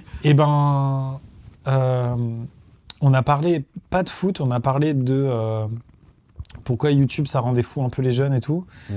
Et en fait le gars il est genre déjà je pense qu'il voyait que je m'en battais les couilles. Ouais. Je voyais à peine qui c'était. Non mais c'est pas vrai, tu vois. Je sais qui c'est Thierry Henry, mais pour moi je suis une vieille personne. Hein. Ouais. Mais genre pour moi c'est le mec sur le banc à la Coupe du Monde 98. Donc c'est pas Zizou quoi pour toi. Non en fait il est champion du monde sauf erreur. Hein. Je suis pas une encyclopédie du foot. Mais pour moi Thierry Henry c'est le genou dans l'équipe de France 98 qui a pas eu le temps de faire grand chose le pauvre. Tu vois. Et il est archi connu. Il joue en Angleterre et c'est tout ce que je sais. Je crois. Hein. C'est ça, il joue en Angleterre. Ouais.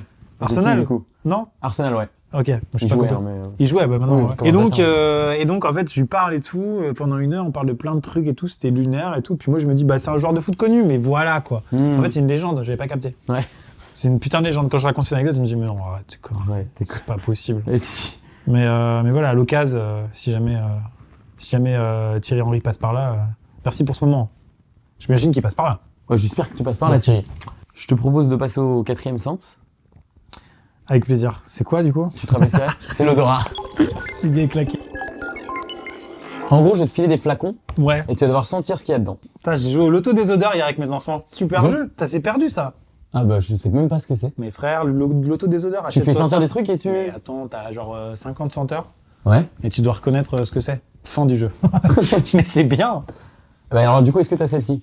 Ça te fait penser à quoi? Qu'est-ce que... C'est un super gel douche. Gel douche, ouais. Ah, attends. Ouais, ça, c'est le gel douche pré-GPG Explorer 1. C'est le même. Non, C'est il y a un pas là où côté- je voulais t'amener, mais... Ok, super. Mais sans peut-être les 3, ça va t'aider d'avoir les 3 peut-être. Bon. ok. Donc là, on a un truc plutôt gel douche. Quel type de gel douche, tu penses?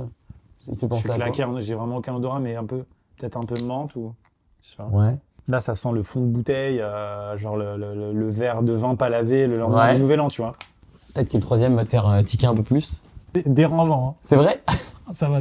Donc t'as un premier, t'es plus sur... effectivement, tu me parlais de menthe, on est plus sur de la nature. T'as un deuxième. Mais non. Ouais. Ok. T'as C'est quoi les odeurs du crew? Ouais. Yes. Et la fin, c'était le mécanique. Je viens d'essayer de te checker, mais j'ai pas... Ah non, je te vois pas, mec. Merde. Et puis alors, le truc, c'est que vraiment, j'en avais rien à foutre que tu es. En gros, Yvan, on est parti donc sur le côté nature. Ouais. J'ai perdu Thomas, la flamme. on est parti sur un côté champagne. Ok. Et Étienne, on est parti sur un côté mécanique. Très bien. Donc ça sentait le cambouis, quoi. Exactement. Ok, très bien. C'est son odeur. Hein. C'est un peu son odeur, ouais. C'est son odeur, ouais. Et c'est Étienne d'ailleurs que j'ai croisé par chance à un événement qui m'a dit pour Thomas, j'arrivais pas à trouver, il m'a dit mec, champagne. C'est vrai que ça le caractérise un peu, C'est la vrai fête. La fête et le luxe. La fête et le luxe. Ouais, t'as croisé Étienne. Il est sympa, Étienne? Mais mec, il est trop sympa. Ouais, oui, je trouve aussi. Hein. On a parlé de cette aventure et ça se voit que tu lui as changé la vie, tu vois. Et donc j'imagine pour les 3, tu vois, c'est une éternelle reconnaissance en fait. Bah après, tu sais, sur le papier comme ça, quand tu le vois, oui, parce que ça fait comme un télécrochet, tu vois, genre Ouais. en mode tu fais la Star Academy ou je sais pas quoi, tu vois. Genre t'as une exposition en tout cas, Ouais. similaire à de la télé-réalité ou à une émission de télé. Et donc du coup forcément ça a un impact sur ta vie, surtout quand tu avais des désirs artistiques. Mais à côté de ça, ils auraient pu clairement se planter, mal transformer, ne pas avoir les épaules. Et c'est eux qui ont fait tout le taf, tu vois. Et en fait, les gens pensent que c'est facile en soi. Mais il faut pas oublier un truc, c'est qu'ils se sont pas choisis du tout. Donc ça veut dire que ils ont dû beaucoup s'écouter entre eux, débriefer entre eux, se faire des compromis pour pouvoir trouver cet équilibre, comprendre quelle est leur place au sein du crew. Et ça, c'est trop difficile, tu vois. Moi, je l'ai déjà dit, mais je voulais construire un espèce de crew de radio, tu vois, comme une équipe de morning.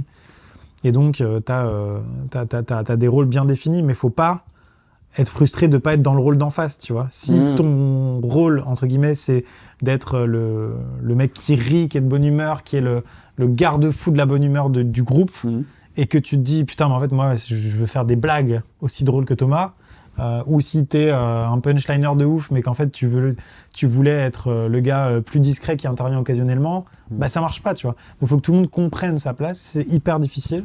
Ils l'ont super bien fait, ils ont réussi à bien communiquer pour que ce soit long terme, tu vois. Mais là, ça va faire 5 ans, tu vois, qu'ils sont là. Ça fait 5 ans qu'ils sont sur la chaîne à 3 mois après, là. C'est une dinguerie. C'est énorme. Ouais, les gens ont l'impression que ça fait 2 ans. Bah c'est ça en fait, et tu l'expliquais chez Ben Never. Il y a ce truc en fait, ils ont même été avec la Redbox. Ils ont croisé les mecs de la Redbox. C'est ça, c'est ouf. Tu as un autre bug de temporalité, tu l'as sûrement, hein, mais ça fait 5 ans le Covid. 5 ans. Pas 2 ans. 5 ans. Ça fait 5 ans. Là, ça fait 5 ans Un mec 5 que ça a été annoncé. C'est débile. C'est énorme surtout. Oui. Et les gens, ils ont l'impression que ça fait 2 ans. Mais je pense vraiment qu'en fait, je parle du Covid parce que je pense que les gens, en fait, ils ont eu un bug de date de perception du temps à cause de cet événement fou. Et que comme le crew est arrivé exactement en même temps, puisque c'est arrivé en tout fin 2019, début 2020, donc il y a 5 ans, puisqu'on est fin 2024, et les gens ont bugué aussi avec mon histoire de crew. Et donc ils ont l'impression que le crew ça fait 2 ans comme le Covid. Ben non, ça fait 5 ans. Donc je trouve qu'en fait, ce que j'essaie de démontrer par là, c'est que c'est une superbe histoire de longévité, tu vois. Sur YouTube, 5 ans, c'est quand même beaucoup, tu vois. C'est énorme. La Redbox, c'est en tout et pour tout 3 ans, tu vois. Et qu'est-ce qu'il faut comme qualité pour aujourd'hui faire partie du crew, tu penses? J'ai peut-être leur point commun, leur point commun, c'est qu'ils sont très fidèles à la chaîne, je pense. Très, même encore après tout ce temps, je pense, hein, peut-être qu'ils me mentent, c'est possible. Mais je pense qu'ils ont encore une appétence et une fidélité à cette chaîne-là en tant que chaîne de divertissement. Et que ce qu'ils voient en tant que contenu qui est proposé quand ils sont dedans, ils en sont fiers, ils en sont contents et je le vois quand on a des conversations. En fait, on a un groupe WhatsApp par monteur. Actuellement, il y a 6 ou 7 monteurs avec le crew. Donc, par exemple, tu as Florent, qui est un de nos monteurs. Il y a un groupe avec Florent et les membres du crew et moi. Et la manager Lucie. Et des briefs dedans. Et donc, chacun fait des retours. Et chacun fait des retours. Voilà, c'est ça. Et des fois, ils sont extrêmement investis dans les retours. Genre même à 4h du mat et tout. Mais de ouf. Ah bah oui, ça c'est Thomas. Spécifiquement c'est Thomas.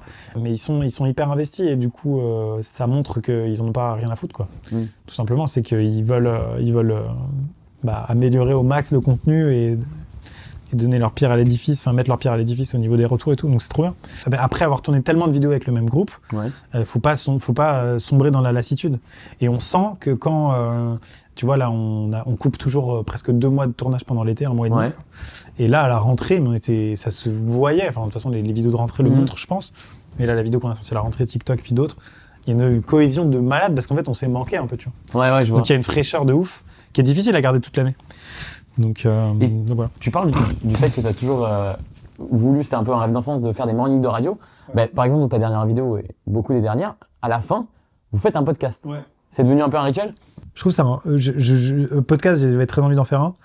Mais il y a quand même beaucoup de gens qui le font. Et c'est quand même un nouveau média, un nouveau front à ouvrir. C'est une nouvelle source d'énergie à mettre. C'est difficile. Et je me suis dit l'incorporer dans les vidéos. Du coup, c'est trop bien. Parce que ça crée 2 vidéos dans une. T'as la première partie de la vidéo où vraiment divertissement pur. Pour n'importe qui passe par là et qui a envie de regarder 3 cons faire des blagues en construisant une maison sous pilotier. Et la deuxième partie qui est pour les gens qui sont là depuis longtemps, qui ont envie de leur petite vidéo doudou, qui sont là plus pour l'effervescence des gens qui sont là que forcément pour le concept.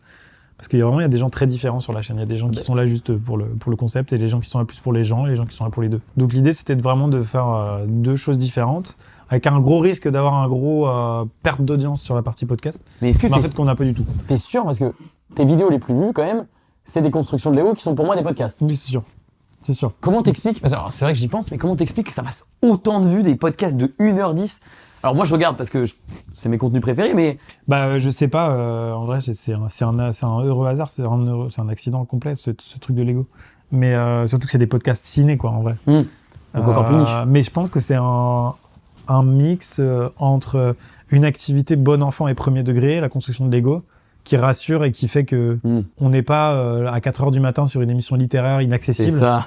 Donc du coup, on est en train de faire un truc simple. Donc ça veut dire que ça se met au niveau de n'importe qui, parce qu'on aime tous faire des trucs simples à un moment donné. Mais il y a des anecdotes un peu plus cinoches, quoi, un peu plus podcast, un peu plus culture, et entremêlé avec des blagues. Et cet équilibre des 3 trucs, c'est qu'en fait tout le monde aime les 3 trucs, mais personne ne veut regarder un des 3 trucs pendant 1h10. Personne ne veut des blagues non-stop pendant 1h10 effrénées. Personne ne veut un podcast culture. Quand je dis personne, on se comprend. C'est pas le mainstream, quoi. Par contre, une parcimonie des 3, constamment mélangée, je pense que c'est ça qui fait le truc. Mais c'est vraiment un heureux accident. T'arrives à faire en sorte d'arriver à un espèce d'équilibre entre eux, entre le crew et la famille. Oh, tu sais, ils me prennent pas beaucoup de temps, eux. C'est vrai? Non, mais ça va. Hein. Non. En fait, le truc, c'est que par rapport à... J'ai appris de mes erreurs de la Redbox. Et globalement, il y a eu des situations à la Redbox où on tournait et moi, je devais aller voir ma famille. J'étais jeune papa et tout, et voilà. Et là, en fait, je les avais prévenus de base. Je leur avais dit, mais en fait, il y a probablement des moments où on se dira au revoir tout de suite après un tournage, je partirai et on ne se verra pas et on ne se sera vu dans la semaine que lors d'un tournage. Et c'est ce qui continue d'arriver. Mais là, par exemple, pas plus tard que vraiment il y a 3 jours, vendredi. On a tourné ensemble, il y avait Yvan et Étienne. Non, pas du tout, Yvan et Thomas. Et on a été bouffer au resto après parce que j'avais le temps, tu vois. Ouais. Donc j'essaye de... Enfin voilà, on vit des vrais moments ensemble en dehors des tournages. Il y a aussi des tournages qui sont en déplacement, donc en fait dans l'avion, dans le machin, tu vois, tu passes des super moments de vie ensemble aussi dans l'attente du tournage, quoi. Ouais. Et du coup, cet équilibre se fait comme ça.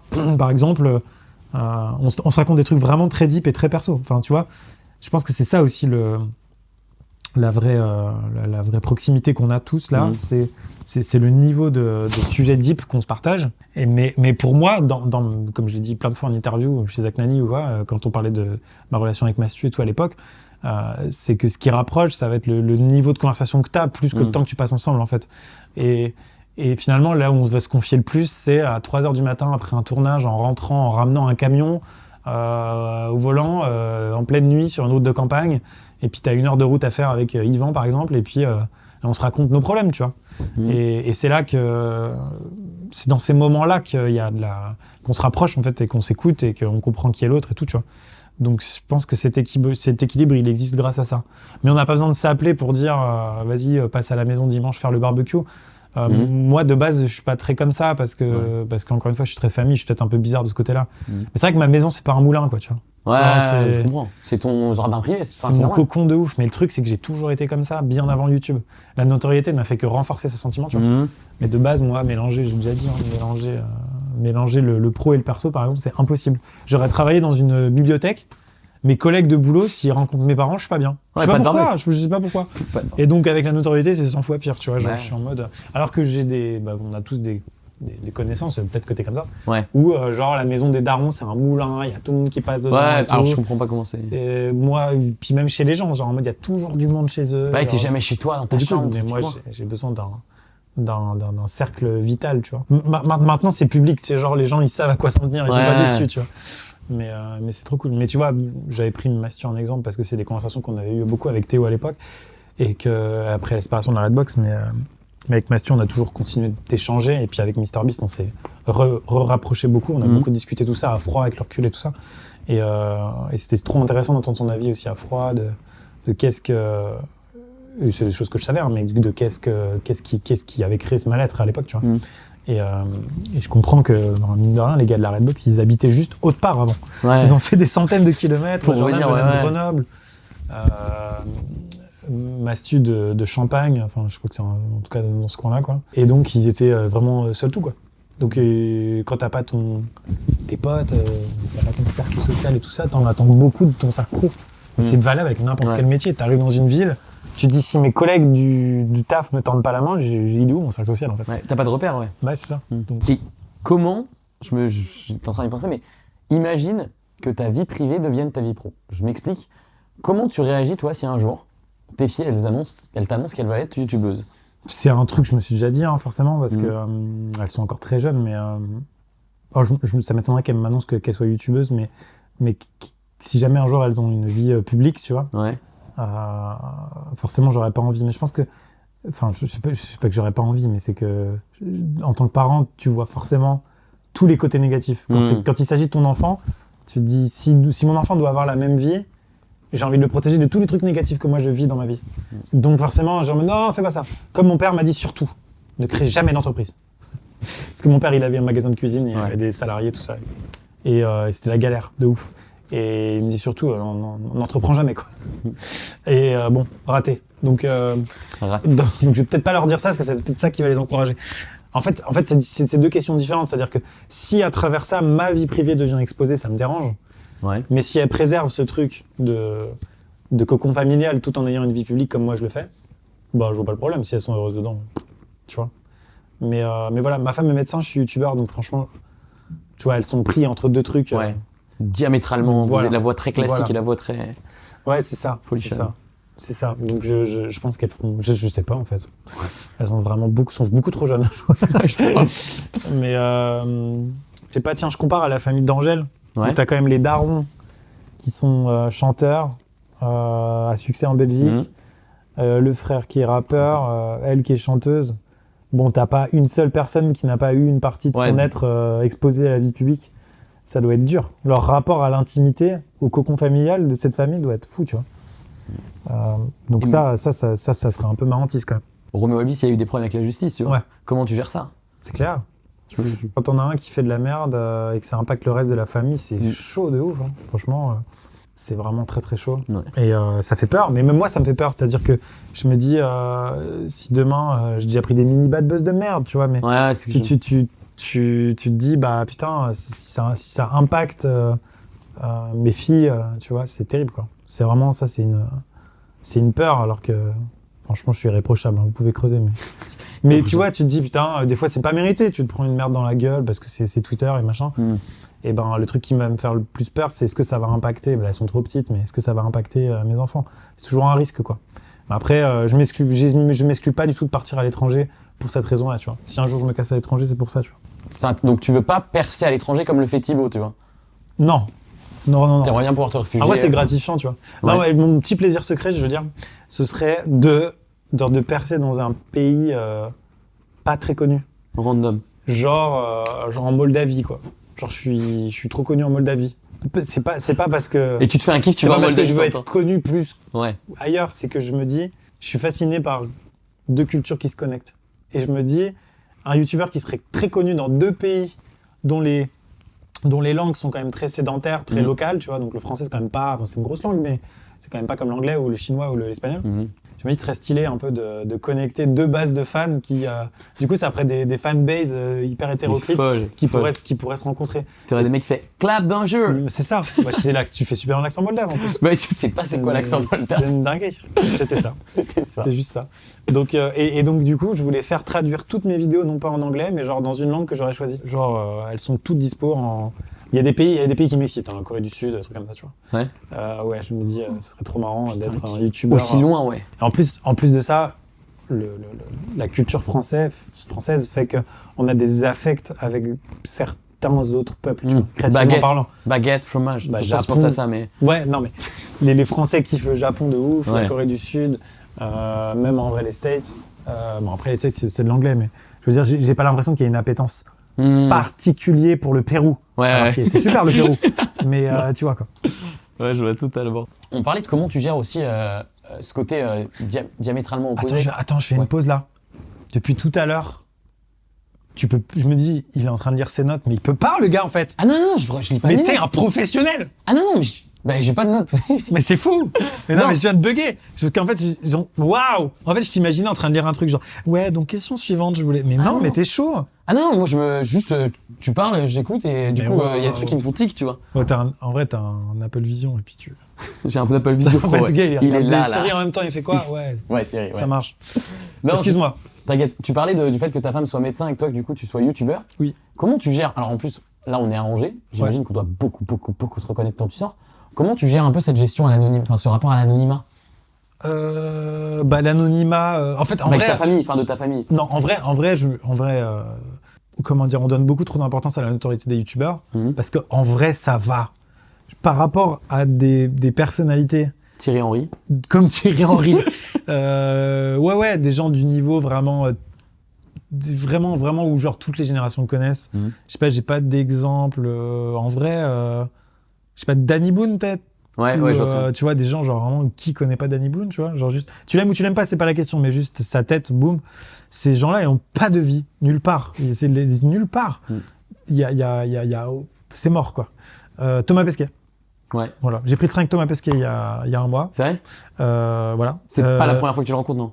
Ouais, ça, c'était un hasard total. Bah raconte-nous. Bon, je te raconte. Alors du coup, c'était à la gare de Vannes. Ouais. C'est sa vie privée. Je suis peut-être pas du tout droit de dire ça. C'est à la gare On de bip, Vannes on bip, sinon. et je suis sur non, t'inquiète. Et je pense que ça va. Oui. Je suis sur un quai de gare et en face, de l'autre côté des rails, je vois un gars qui ressemble à Thomas Pesquet, mais troublant de fou, tu vois. Et du coup, tu connais la fin, mais vraiment à ce moment-là, je me dis c'est pas lui. On est à Vannes. On est le jour de la cérémonie d'ouverture des JO. Je suis à Vannes et je dois prendre le train pour aller à la cérémonie d'ouverture. Ouais. Et il y a les trains qui sont sabotés, tu sais. Ouais. Donc tout le monde est un peu stressé. Genre, Est-ce que je vais pouvoir y aller? Ouais, c'est genre il y a 3 heures de retard sur les trains et tout, c'est la merde. Et je le vois et je me dis putain, faut pas que je loupe le train. Déjà qu'il y a des sabotages, mais j'ai bien envie d'aller le voir, pas pour lui demander une photo et dire bonjour Thomas Pesquet, parce que je suis persuadé que c'est pas lui, mais lui dire écoute, bonjour monsieur, je suis désolé, voilà, je suis youtubeur et vous ressemblez beaucoup à Thomas Pesquet, on a dû vous le dire. Et en fait, j'ai une vidéo sosie et je voudrais juste prendre votre numéro si jamais la preuve. Je te jure. Et donc, je me dis, ah putain, mais il faut passer, tu sais, sous la passerelle qui passe sous les, enfin pas la passerelle, le tunnel qui passe sous les rails pour aller le voir parce qu'il est de l'autre côté du quai. Et je suis en mode, ah flemme, j'ai loupé mon train, j'ai loupé la cérémonie d'ouverture des JO, je peux pas. Ouais. Donc je n'y vais pas. Et en fait, 2 minutes après, il allait sur le même quai que moi, il allait à Paris forcément. Donc il se retrouve sur le même quai que moi. Il est à 10 mètres de moi. Je me dis, pourtant j'ai déjà fait des trucs avec lui, j'ai déjà interviewé, il était à 1 mètre de moi. Et je me dis, non, c'est pas lui, physiquement, il ressemble pas tout à fait, c'est pas lui, quoi. Et là, je vois sa femme, et sa femme, elle est pas très connue médiatiquement, mais je vois qui c'est, quoi. Et donc j'avais déjà lu des articles sur elle et tout. Et là, je me dis, putain, si sa femme ressemble aussi, là, c'est... Quel hasard, frère. Le hasard. C'est un truc de ouf. Et du coup, je vais le voir, et je lui dis que je l'ai déjà interviewé maintenant, machin et tout, il s'en foutait complètement. Mais du coup, lui, il était en mode full camo. Ouais. Il était en ghillie suite, quoi. Ouais. Et urbaine. Et lui, il n'a pas de vie. Pour revenir à ce qu'on disait. Donc, le niveau de notoriété, pour répondre à ta question, c'est que vraiment ça va. C'est-à-dire que oui, je me fais rencontrer sur 100, je fais une photo par 100 mètres ou 200 mètres. Vraiment. Mais dans la rue, dans la ville, comme ça, rangé, tu vois. Je sais que quand j'arrive en bas de la rue de l'Arro, les gens ils connaissent, et que je vais, tu peux faire le trajet en post-prod, tu veux, et que je vais jusqu'à la place du ralliement, je fais 4-5 photos dans la rue là. La rue elle fait 200 mètres. Mais ça c'est la réalité. Mais par contre, là, c'est parce qu'il y a beaucoup de jeunes dans cette rue-là que Angers est très étudiant, qu'on est sur Angers. Et que voilà. Mais en réalité, il y a plein d'endroits où je me fais pas du tout emmerder, où j'arrive quand même à avoir une vie. Et c'est le cas pour tous les youtubeurs, peut-être à part Squeezie ou Inox après Kaizen. Ouais. Mais c'est vivable, tu vois. Ouais. C'est vivable. Donc faut pas non plus trop exagérer de ce côté-là. Et je suis pas Danny Boone ou Thomas Pesquet, quoi. Donc en vrai, c'est un équilibre acceptable. Mais tout ça fait que j'ai envie un peu de piloter ma notoriété. C'est-à-dire des fois, je mets des coups de frein, quoi. Je suis en mode, oh là, on va se calmer un peu le cul, là. Genre j'ai refusé des télés ou des trucs pour pas que ça dégénère trop. Ouais, tu vois. Parce que tu vois, j'avais fait des trucs M6. Et là, c'est là que tu vois la puissance de la télé, quand même. Parce que là, tu t'ouvres aux personnes plus âgées, quoi. Mais c'est un truc qui va me faire marrer, mais on peut en parler, c'est trop cool. C'est mon daron, qui ne regarde pas du tout YouTube, qui m'appelle pour me demander est-ce que j'ai vu Kaizen. Ouais, ça c'est fou. Ma grand-mère en a entendu parler. Ouais, bah c'est fou. Est-ce que t'as vu Kaizen? J'ai vu Kaizen, ouais. Qu'est-ce que t'en as pensé? J'ai adoré. Ouais, franchement, j'ai adoré. J'aurais pas su de quoi te répondre si j'avais détesté. Ouais, mais j'ai vraiment beaucoup aimé. Je m'attendais. Déjà, quand j'ai vu la longueur, je me disais, ça va pas être réussi en termes de rythme. Je prends ma bouteille d'eau, watch time. Et en fait, si. Moi, ce qui m'impressionne, globalement, je savais qu'il avait réussi, bien sûr. Ouais. Mais donc l'exploit physique et technique, c'est pas que c'est pas intéressant, mais c'était attendu, tu vois. Enfin, genre, je veux dire, le gars, c'est très très difficile qu'on se comprenne bien, mais je veux dire, il est en pleine possession de ses moyens, tu vois. Genre, avec de l'entraînement, il n'y a pas de raison que, vu même la carrure qu'il a de base, que ça se passe mal, tu vois. C'est tout à fait possible et faisable. Par contre, l'exploit technique audiovisuel qu'il y a derrière, là c'est hardcore. Enfin, c'est vraiment tout. C'est vraiment fou. Ouais, c'est fou. Ouais, mais j'expliquais, on en a parlé avec tes équipes juste avant de tourner. Ouais. Mais genre, je l'ai regardé sur mon home cinéma et il y avait des effets derrière des fois. Arrête. Mais donc ils ont posé le truc en Dolby Atmos? Ouais, peut-être pas Atmos, mais un petit 5.1 tranquille, quoi. Non, mais ouais, c'est... Et j'aime bien parce que tu parles souvent tu sais, un peu de la double lecture. Là, enfin, c'est pas une double lecture, mais qu'est-ce que tu penses du fait qu'il y a eu un message? Bah déjà, à partir du moment où ça connecte les générations, moi je trouve ça trop bien. Donc comme tu l'as dit, si ta grand-mère t'appelle pour voir si t'as vu Kaizen, c'est que c'est génial. J'ai envoyé un message à Inès pour le féliciter et je lui ai dit, ça rend fier en tant que créateur de créer sur la... Alors que j'y suis pour rien. Hein. Merci. Sur Kaizen, j'y suis pour rien. Je sais pas si les gens savaient. Non, parce que il n'y avait pas mon nom dans le générique, mais j'aurais peut-être pu... mais non. Ouais. En fait, non. Et du coup, j'y suis pour rien, mais ça rend fier en fait de co-créer finalement sur une plateforme avec des gens qui posent des trucs comme ça. Moi je trouve ça trop stylé de A à Z et les messages sont cool et tout ça et puis c'est une personne qui évolue beaucoup, tu vois. Inox c'est quelqu'un que je connais pas beaucoup. Ouais. Il a fité pas mal avec des gars de la Redbox quand il y avait encore la Redbox. Donc je le voyais à l'époque à la Redbox mais en mode le gars qui fit avec un des gars de la Redbox, quoi. Ouais. Et c'était globalement un enfant. Et moi, je faisais plus de choses avec Michou. Et on n'avait rien trop fait ensemble, etc. On s'est revus sur un tournage qui était très long avec Jamy, pour les 1 million d'abonnés de Jamy. Et c'est là vraiment j'ai passé du temps avec Inox, tu vois. Et bah, il a plus rien à voir avec ce gars-là déjà. Tu vois. Donc en fait, les 3 fois globalement les 3 temps où je l'ai vu dans ma vie, c'était pas le même gars. Pas le même homme. Donc moi j'aime beaucoup les gens qui évoluent, et surtout à ce point-là. Donc là, je pense que la prise de maturité d'Inès avec ce truc, elle est incroyable. Donc c'est trop cool. Bravo à lui, bravo à ses équipes, vraiment c'est fou. Et encore une fois, tout ce qui connecte les générations, c'est incroyable. Et il y a un truc que j'aime, que j'ai pensé, et j'en ai discuté avec d'autres créateurs plutôt jeunes, hein, plutôt de mon âge, sur ce truc de... J'ai vraiment l'impression, hein, pour faire référence à One Piece, qu'il a lancé une nouvelle vague. Ouais. Tu penses qu'il y aura un avant-après? Ouais, je pense. Après, c'est vrai qu'est-ce qu'il a assez désamorcé le fait qu'il n'y a pas besoin de risquer sa vie pour la réussir, tu vois. Il l'a bien dit, tu vois. Et en vrai, il l'a vraiment bien dit. Mais il y a ce qu'on entend, Mais est-ce que les gens ne vont pas se dire, ouais, en vrai, pour faire des vues, faut faire des trucs de mon fou. projet, il est claqué. Ça peut être aussi décourageant tellement c'est difficile, mais maintenant, en fait, il faudrait qu'il prouve qu'il peut faire des trucs stylés sans risquer sa vie.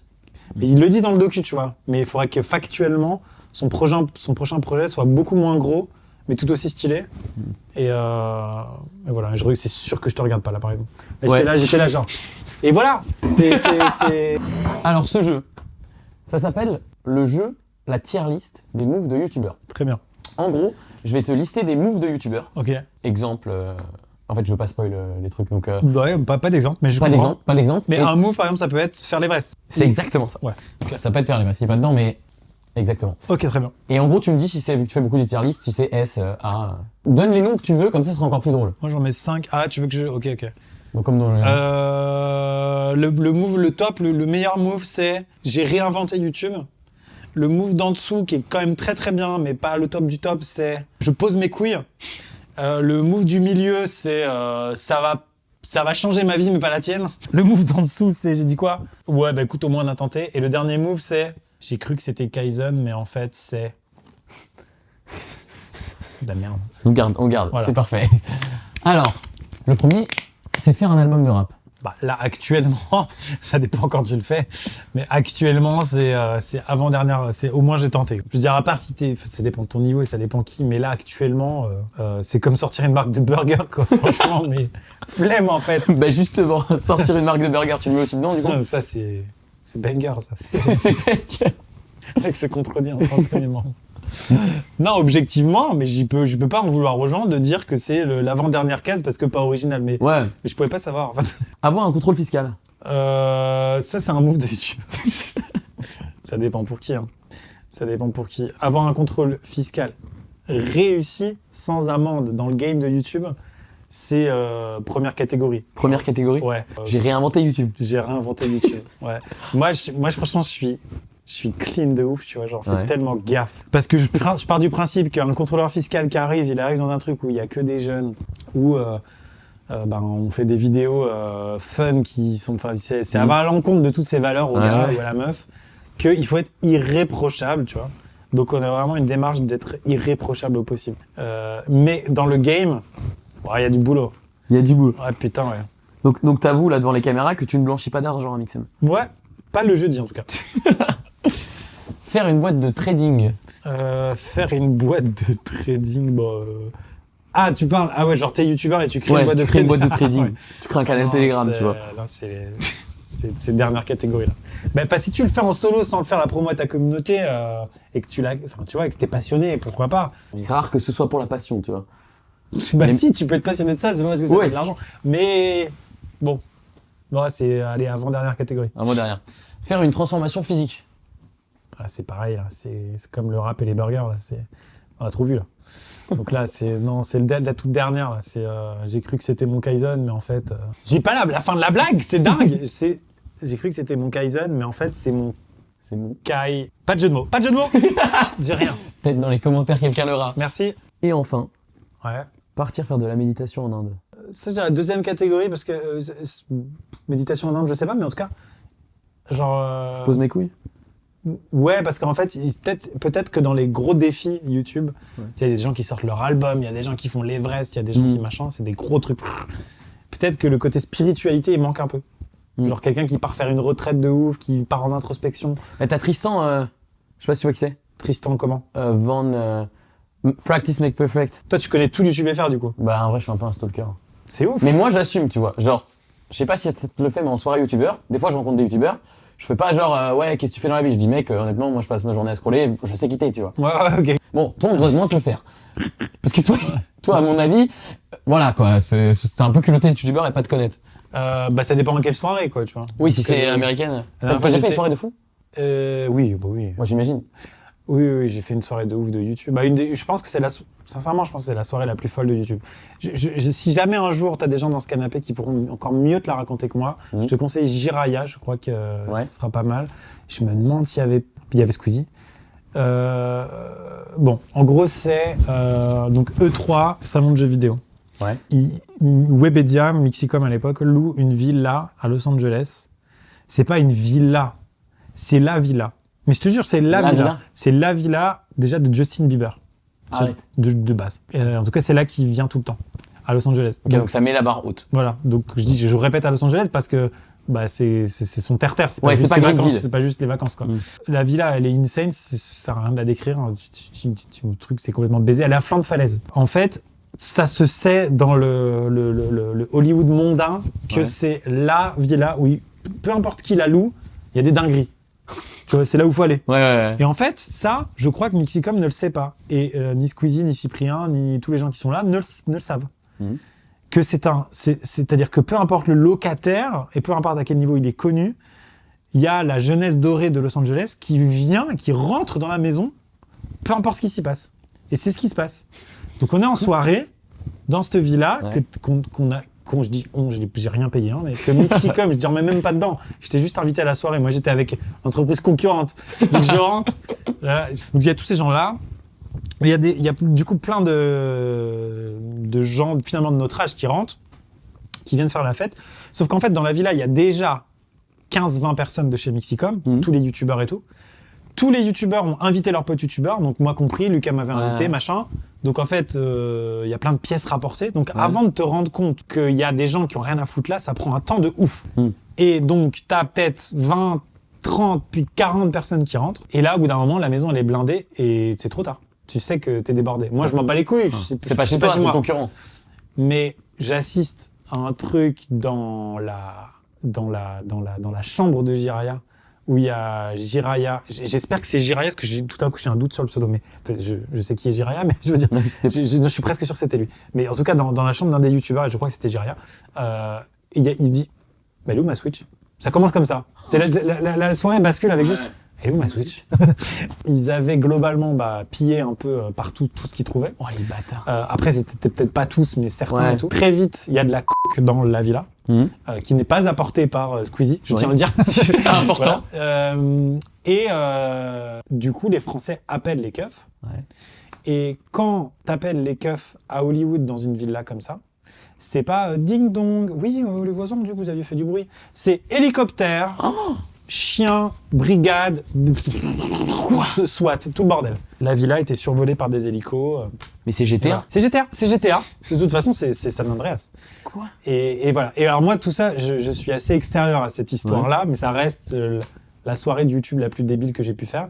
Mais les gens qui l'ont vécu de l'intérieur du crew Mixi auraient des choses de fou. Je pense qu'il y a... Voilà. Moi, là, je viens de balancer le trailer. Ouais, il faut que quelqu'un finisse. Et il faut vraiment que quelqu'un finisse. Ouais. Limite qu'on fasse une interview centrée autour de cette soirée. Ouais, franchement, ouais. Avec des guests, des ouais. invités, un documentaire. Moi, j'ai vécu, mais même moi, parce que moi, j'ai pas vu toute la fin et tout. Ouais. Et le lendemain, je savais que je venais... Moi, j'ai quitté la soirée dès que ça a commencé à déborder. Et le lendemain, on m'a raconté après tout ce qu'il y avait eu et j'étais en mode, c'est pas vrai. Donc, ouais. Elle est bien, cette soirée-là. Mais je pense que je suis pas le premier à la raconter. Possible. Mais je sais pas, ça va délier des langues. Je me demande, Ouais. putain, j'ai envie de citer des blazes, mais je sais pas s'ils y étaient ou pas, je sais plus. Je suis juste sûr qu'il y avait, je pense qu'il y avait, c'est sûr il y avait Lucas. C'est sûr il y avait Gigi, c'est sûr il y avait, je pense qu'il y avait Code Jordan. Ouais. Je me demande s'il y avait pas Domingo. Il y avait Cyprien, je pense. Ouais, il y a Cyprien, c'est sûr. Je te retrouve les noms, tu les harcèles. Non, bref. Voilà quoi. Super soirée. On a digressé, mais j'ai adoré, sache-le, j'ai adoré cette c'est- anecdote, je m'y voyais. Ok. On parlait donc de ces moves un peu, on peut dire, de retraite, et qu'on parle un peu de tout cet aspect musique. Ou dans la vidéo avec Petit Biscuit, il y a un moment où tu parles du fait que peut-être qu'un jour, bah, tu iras faire la tournée des bars à faire de la chanson. Ouais. Tu la vois comment, toi, la retraite d'un youtubeur? Bah, tu sais, tout à l'heure, je disais que quand tu crées quelque chose du début, c'est forcément mauvais au début. Ça veut dire que si je crée un album de musique, il va forcément être mauvais, c'est obligatoire. Et donc, imposer quelque chose de mauvais à ton audience, c'est quand même vilain. Tu vois, faut pas faire ça. Mais donc, Et pour toi, notre émission va être de la merde, vu que c'est la première. non, mais toi, t'as déjà écumé les trucs moches, les trucs pas bons que t'as fait. Ouais. Ils sont déjà passés, tu vois. Là, en fait, t'es en train d'utiliser toute l'expérience que t'as, et peut-être des trucs à améliorer, mais je les ai même pas vus, de toute façon, je suis dans le noir. Ouais. Et c'est ça l'avantage. C'est ça, la dinguerie. Donc, je suis pas cadré, tu vois. Je suis pas dans le champ, donc forcément, oui, faut l'améliorer, ça. Mais non, là, toi, normalement, t'as déjà passé tes trucs flingués. Tu sais très bien les trucs flingués dont Non, mais je parle. Moi, ouais. je les ai pas. Je sais pas. Mais toi, tu sais lesquels c'est. Voilà. Et donc, je vais repasser par là pour la musique. Et comme je veux pas l'imposer à mon audience, ou pas trop, tu vois, ben, je veux faire la tournée des bars. C'est une manière de parler. C'est une expression, ce sera peut-être pas la tournée des bars, mais en tout cas la tournée de petites salles que j'essaierai de remplir par moi-même sans faire de story, tu vois. Ouais. Est-ce que j'y arriverai en fait? Je sais pas. Peut-être que je vais juste me dire, oh, vas-y, c'est bon, je vais juste kiffer et puis je vais pourrir les oreilles des gens et puis tant pis. Mais j'ai pas envie de l'imposer à trop de gens. Et tu vois, je prends l'exemple de McFly, qui après son album avec Carlito, qui était quand même pas un succès incroyable, il a créé un album solo là. Ouais, je sais même pas. Et en fait, il veut pas l'imposer à sa communauté de la même manière et tout ça. Et donc du coup, il a créé un canal Insta où il parle de toutes ces sessions d'enregistrement et tout ça, et je trouve ça trop chouette, quoi, en fait. C'est un peu, c'est qu'il m'aime me suivre, quoi, en fait. Genre, Ouais, moi, je vous impose rien. Et je pense qu'il va se faire trop kiffer, qu'il va remplir des petites salles. Il va pas se faire le Zénith de Paris, mais on s'en bat les couilles. Et tu la vois comment, toi, du coup, la suite pour ta chaîne? Bah là, actuellement, moi, c'est essayer de prendre un virage plutôt documentaire humoristique. Quand je dis docu, c'est un exemple, ouais, de... Bah là, il y a le docu sur les fusées Ariane que j'ai fait, mais le docu aussi sur le GP Explorer, le docu sur la fonte des glaciers, ce genre de vidéo-là qui, en fait, est un mélange entre divertissement et vulgarisation, que j'aimerais un peu plus développer. Et des formats style Petit Biscuit, c'est-à-dire trouver des nouveaux concepts pour parler de création, tu vois. En fait, c'est des podcasts camouflés, quoi, un peu. C'est des podcasts camouflés, mais avec un objectif de divertissement caché dedans. Ça fait partie des vidéos où j'aimerais que ça prenne plus de place sur la chaîne. Mais on n'est pas à l'abri d'un 1000 couches. Ok. Voilà, et après, ouais, il y aura un moment où je vais baisser le rythme, hein, c'est clair. C'est surtout ça, je pense, le gros changement à venir, pas tout de suite. Hein. Mais c'est vis-à-vis, c'est parce que genre c'est beaucoup de pression, c'est un peu santé mentale. Ouais, un peu santé mentale, clairement, et un peu aussi, juste ça prend plus de temps. Tu vois, par exemple, bon, GP Explorer, ça va sans dire, mais c'est 2-3 semaines de tournage et 2-3 semaines de montage. Bah, du coup, tu peux plus faire une vidéo par semaine, quoi. Ou alors, t'as 100 personnes dans l'équipe. Donc, à un moment donné, il faut être réaliste.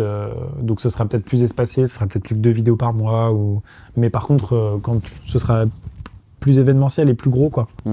Voilà. Mais c'est un peu ce que je me dis là en ce moment. Mais tant que je kiffe, en fait j'ai toujours besoin d'anticiper le cycle suivant.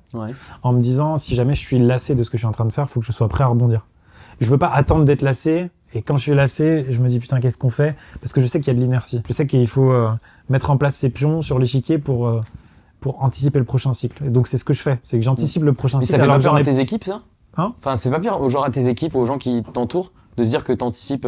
Bah, je sais pas, je suis pas à leur place, mais je pense qu'à une époque, peut-être. Mais aujourd'hui, avec tous les cycles. Ils connaissent. Puis ça s'est bien passé, quoi. En fait, il y avait des moves quand même. Bah, notamment le crew. Voilà. C'est de la Redbox au crew, c'était couillu, tu vois. Ouais, voilà, et voilà. Et puis même, il y a d'autres moves en interne qui sont pas. Mais le déménagement de la Redbox, maintenant, on n'est plus à la Redbox. Il y a plein de choses quand même qui changent beaucoup la vie des gens qui travaillent avec moi. Et à chaque fois, ils m'ont tous dit que. Enfin, j'ai toujours senti que ça faisait du bien, tu vois. On n'est jamais venu me dire, putain, pourquoi on a changé de bâtiment? Putain, pourquoi c'est plus les gars d'avant? Voilà. On peut faire d'autres marques, mais pas celle-là, quoi. Ils ont quand même confiance, je pense, dans le cap, tu vois, que je donne, quoi. Parce que ça... Je l'ai senti, en fait, en 2022, je sais pas pourquoi. Ça faisait 10 ans que je faisais ce métier-là. Et je me suis dit, l'ancienneté fait que t'es plus crédible. Parce que, en fait, ça s'est bien passé, t'as survécu à plusieurs tempêtes. Et du coup, les gens te suivent plus aussi. Ils disent, bah ouais, ça fait quand même 10 ans qu'il est là et qu'il a pas fait des décisions de merde. Ça veut pas dire que je peux pas me tromper, mais ils ont un peu plus confiance, quoi. Tu t'es déjà trompé et du coup, ça a affecté... Toujours ce truc un peu de santé mentale, mais... Ah oui, dans ce sens-là, oui. C'est-à-dire que j'ai déjà... c'est la maladie de tous les youtubeurs, mais dire oui à tout. Dès que tu commences à percer tout ça, tu dis oui à tout parce qu'on a tous ce syndrome de ça pourrait s'arrêter demain ou de côté éphémère, tu vois. Et du coup, tu dis oui à tout et tu te fais submerger par les demandes, les opportunités qui sont toutes trop bien. Mais du coup, tu te perds un peu et tu prends plus de plaisir à des moments de vie où c'est tellement incroyable de vivre ça, mais en fait, t'es plus là mentalement parce que t'es trop fatigué ou voilà, c'est vraiment des problèmes de connards, mais c'est la vérité. Et tous les youtubeurs l'ont vécu.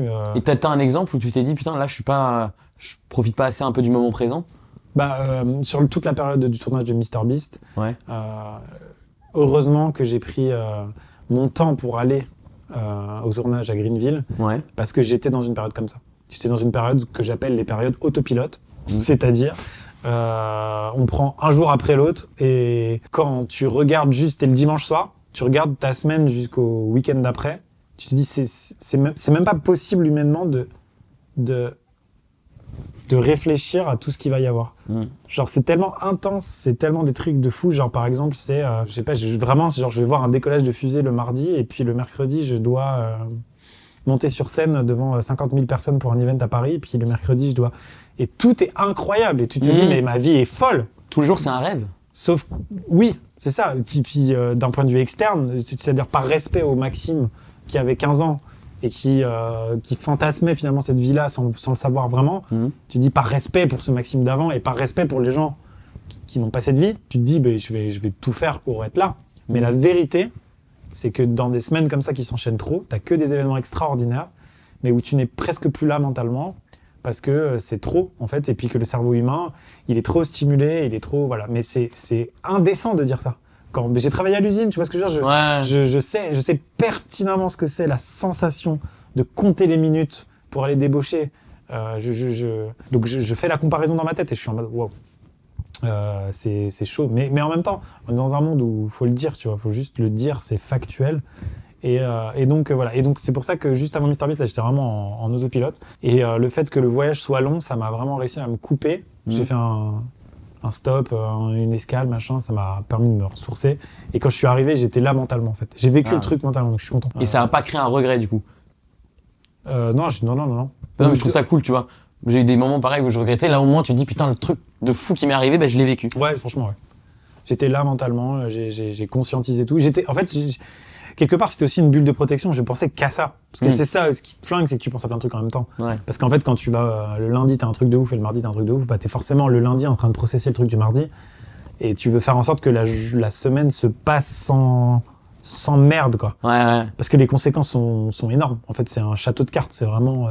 s'il y a un truc qui couac, c'est dead, quoi. C'est des conséquences de malade en premier lieu sur les équipes. C'est-à-dire que si jamais t'es malade ou si jamais tu peux pas ou tu rates un train ou n'importe quoi, il se passe un truc qui fait qu'il y a un couac, les équipes qui ont bossé pendant 2 semaines sur un projet, c'est poubelle parce qu'en fait le planning est tellement serré que on pourra pas le remettre, c'est impossible. Dans Merci Internet de Squeezie ou dans Kaizen de Inox, il y a ces séquences où ça résume un peu la vie de youtubeur, quoi, être à droite à gauche sur plein de projets très différents. À faire des entrées, franchement c'est vrai, quoi. Ouais. Genre quand je vois ces trucs là, je me dis ouais, trop de tournage, ouais. C'est ma vie et c'est pas normal, c'est des fois beaucoup trop intense, quoi. Mais par contre dès que j'y repense avec un peu de recul, j'y pense avec beaucoup de nostalgie et tout. Je me dis dans quelques années, je me dirais ça c'était mes meilleures années, quoi. Genre quelle chance d'avoir vécu ça et tout. Mais c'est tellement difficile d'être éveillé intellectuellement et de vivre le moment présent, tu vois, de profiter de chacun de ces instants. Et je dis souvent que des fois dans une semaine, il y a 3 trucs quand j'avais 20 ans. J'aurais attendu 1 an pour un de ces trucs. J'aurais pensé toute l'année en me disant putain, l'année prochaine, je vais faire ça. Ouais. Tu vois. Et là, c'est tout de suite. Et là, c'est 3 fois dans la semaine et 10 fois dans le mois. Mais vraiment, c'est... Ouais, je vois. Et donc, du coup, putain, ça fait vraiment connard. Mais c'est la vérité. Donc, ça me fait peur aussi parce que des fois, je me dis, mon cerveau, il s'habitue, en fait. Il s'habitue à être stimulé des trucs de ouf, tu vois, des opportunités de ouf. Et du coup, quand il n'y a plus rien, il attend, il est en mode oui, où est-ce qu'on va, tu vois. Et moi, la première semaine de vacances, là, où j'étais en vacances, ça m'a fait ça. Mon cerveau était en mode qu'est-ce qu'on fait là? Parce que on prend un avion, là, on va chez MrBeast. Et ça me fait juste ça une semaine. Et après, c'est bon, heureusement, j'arrive à reprendre le temps, à re-aimer les choses simples, à juste faire une balade en vélo avec ma fille et à me reconnecter au moment présent. Et heureusement, tu vois. Mais ça me fait peur qu'un jour, ça me le fasse plus. Que je sois constamment en mode qu'est-ce qu'on fait? Genre le drogué, quoi. Juste le mec en banque, quoi. sais, je trouve ça cool. Bon, déjà, merci. Hein. C'est pas fini, mais Avec plaisir. j'adore cette sincérité. Et je trouve ça cool parce que justement, moi, j'avais peur de pas être dans ce moment présent. Et là, j'ai kiffé mon moment. Bon, on va passer à la vue, on va rallumer. Mais Ça va faire mal. ça va faire très très mal. Ça Mais va juste faire merci parce que moi, c'était un rêve de faire un jour ce genre de concept. Et, mal. Bah écoute, On y est. merci. Merci à d'avoir toi. accepté. Bravo. Waouh. Waouh! C'est le moment là? Waouh! Ils se foutent de ma gueule. L'espace! Ah, vous faites ça progressivement, mais c'est adorable. Putain. J'étais là depuis le début. Comment était tu là vas? Ça va? Enchanté, Enchanté, Maxime. Putain, incroyable. Putain, mais merci beaucoup. Oh. Et t'es comme ce que tu m'avais dit au début. C'est-à-dire? Je pensais que t'étais comme dans les vidéos. T'es comme dans les vidéos. Ça va? Ouais. Physiquement? Ah non, Ah ouais, physiquement. bah écoute, bon bah toi pareil. Putain, merci. Ah putain, il y a trop. Mais Qu'est-ce qu'on a bravo, pensé bravo, bravo. Et ben c'était trop bien, très très bonne idée. En fait, vraiment, je pense que t'as réussi à trouver un concept. Tu sais, l'idée quand tu fais des interviews, c'est quand même de trouver un angle pour que les gens se livrent plus que si tu l'avais fait normalement. Et bon bah typiquement Hot Ones, par Ouais. exemple, c'est un moyen comme un autre. Et je pense que là dans le noir, ça marche. Cool. Je me suis dit ça à un moment en racontant des trucs. Genre moi je me suis dit, mais calme-toi en fait. Les gens n'ont pas besoin de savoir la longueur de ton pénis. et du coup je me suis dit ouais ça marche, ça offre un truc où en fait tu te livres un peu plus. Donc bien joué, je pense que ça a bien marché. Ah bah j'ai hâte. À voir ce que ça donne visuellement dans À le voir noir. ce que ça donne visuellement, mais bon. Rien que pour le moment, en tant que mec, moi j'ai toujours regardé des youtubeurs, merci, tu vois. Bah avec plaisir, avec plaisir. Mais ça sent en fait que t'es grave passionné. En fait t'as une culture de YouTube de ma boule, mais genre Ouais. bien plus que moi en fait. C'est un truc de malade. Donc c'est intéressant aussi parce que du coup t'as des refs de ouf et tout. Mais et- oui, toi qui as l'espace ou la musique, moi c'est YouTube, tu vois. Ouais, je vois. C'est vrai. Je vois. Mais j'ai rencontré un abonné il y a pas longtemps. Ouais. Je te l'ai dit là, mais ouais, putain, vas-y, je raconte ça. Mais par contre, les gens, nous oubliez après cette anecdote. Oublie après. Vous l'oubliez. Je me garde devant mes bureaux Ouais. et il y a un gars qui attend. Un peu chelou, tu vois. Genre en mode, ça me met une pression, j'aime pas, tu vois. Et je sais qu'il est potentiellement dans la cible, tu vois. Dans l'audience, quoi. Ouais. Dans les abonnés, quoi. Et puis je suis en call dans la voiture, je suis en téléphone avec quelqu'un, donc je me gare, j'ai pas le temps de sortir, machin. Et je sens qu'il me fixe et tout. Puis je suis au téléphone et puis il tape à ma fenêtre. Et j'aime pas ces moments-là, je me sens oppressé, tu vois. J'ouvre, il me dit ouais salut, je suis abonné, machin. Je dis ah ouais ça va et tout. Je dis mais t'attends là et tout. Il me dit ouais j'attends. Je dis mais tu comprends que c'est bizarre. Moi je me sens pas trop bien de ce genre de situation. Je trouve ça oppressant et tout. Je lui dis faut pas faire ça, tu vois. Puis je sens un peu déçu et tout. Mais je lui dis mais tu viens d'où? Il me dit j'ai fait 6 heures de train pour venir et tout. Et en fait il avait son sac à dos, sa tente 2 secondes et tout. Je fais mais t'es venu d'où? Il me dit je crois qu'il vient de Troyes. Il vient de Troyes si jamais il se reconnaît. Et je lui dis what, ok t'es venu 6 heures et tout. Je dis d'accord mais en fait même si t'as fait 6 heures de route, moi j'ai ma journée, j'ai ma vie et je ne te dois rien finalement. Ouais. Tu vois, je suis pas, si tout le monde fait ça, je suis dans la merde, tu vois. Et donc quand même je l'écoute, tu vois, et je suis en mode à la fois un peu oppressé et à la fois un peu attendri, tu vois. Enfin, un peu en mode ok, tu vois. Et il me dit en fait je peux pas te le demander comme ça, mais est-ce que tu peux me prendre dans le crew et tout. Je dis non, je peux pas te prendre dans le crew, je sais pas si t'es gaulerie, je sais pas si tu sais faire ça. Et puis ça marche pas comme ça. Il me dit ouais mais moi je suis passionné par YouTube, genre comme jamais, je regarde tout. Je suis fan de MrBeast, je suis fan de mon rêve absolu dans la vie, c'est d'être chez MrBeast, de faire une vidéo avec MrBeast et tout, ou de faire une vidéo avec un youtubeur FR, peu importe. Je suis fan absolu, j'en peux plus de ma vie, je pense qu'à ça, je veux faire ça quoi. Et il me dit j'y arriverai jamais parce que j'ai pas les moyens que vous avez. Je lui dis mais comme tout à l'heure, je dis mais c'est pas une question de moyens, c'est une question d'idée. T'as un téléphone dans ta poche, tu peux le faire. Il me dit ouais mais regarde MrBeast. Je dis mais non, MrBeast il comptait jusqu'à 100 000 dans sa chambre. Et je dis moi c'est pareil, c'est des vidéos, même si c'était pas la même époque, c'était des vidéos qui coûtaient rien. Je dis tu peux le faire et tout. Et donc j'essaie de le motiver un peu, tu vois, histoire de lui donner un conseil, un truc pour pas qu'il soit venu pour rien, tu vois. Et je lui dis bah vas-y, on conclut la conversation. Je lui dis vas-y c'est bon, ciao, bisous, bon retour quoi. Et là je le vois, il part comme ça dans mon rétro. J'étais encore dans ma voiture, je le vois partir. Et je dis, et je vois qu'il commence à mettre sa tente. Je fais oh putain. Le mec je sors de la voiture, je crie, je dis hey, vas-y viens. Il vient. Et je lui ai fait toute la visite de tous mes studios. Sympa. Je lui ai fait tous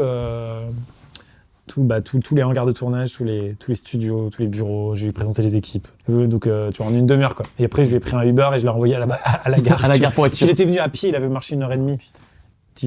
Bref, truc de ouf. Je ne ferai ça pour jamais plus personne. Vous J'allais m'entendez? dire, c'est pas une incitation. Hein. Ne le faites pas. Non, c'est pas une incitation. Je vous jure, vous ne m'aurez pas. Mais juste, j'ai jamais fait ça de ma vie. Mais le truc de passionné de YouTube, pour revenir à ce que tu disais, m'a touché. Et je me suis dit, peut-être ce gars-là, moi, c'est ça qui me touche le plus, c'est la déterre, tu vois. Je pense que toi, t'as vraiment la déterre. Et ce gars-là, je sais pas s'il est talentueux ou pas dans ce qu'il fait, peut-être pas du tout. Mais en tout cas, il avait la déterre de ouf, tu vois. Et je me suis dit, ça quand même, ça me touche. Quelqu'un de motivé, il peut y arriver.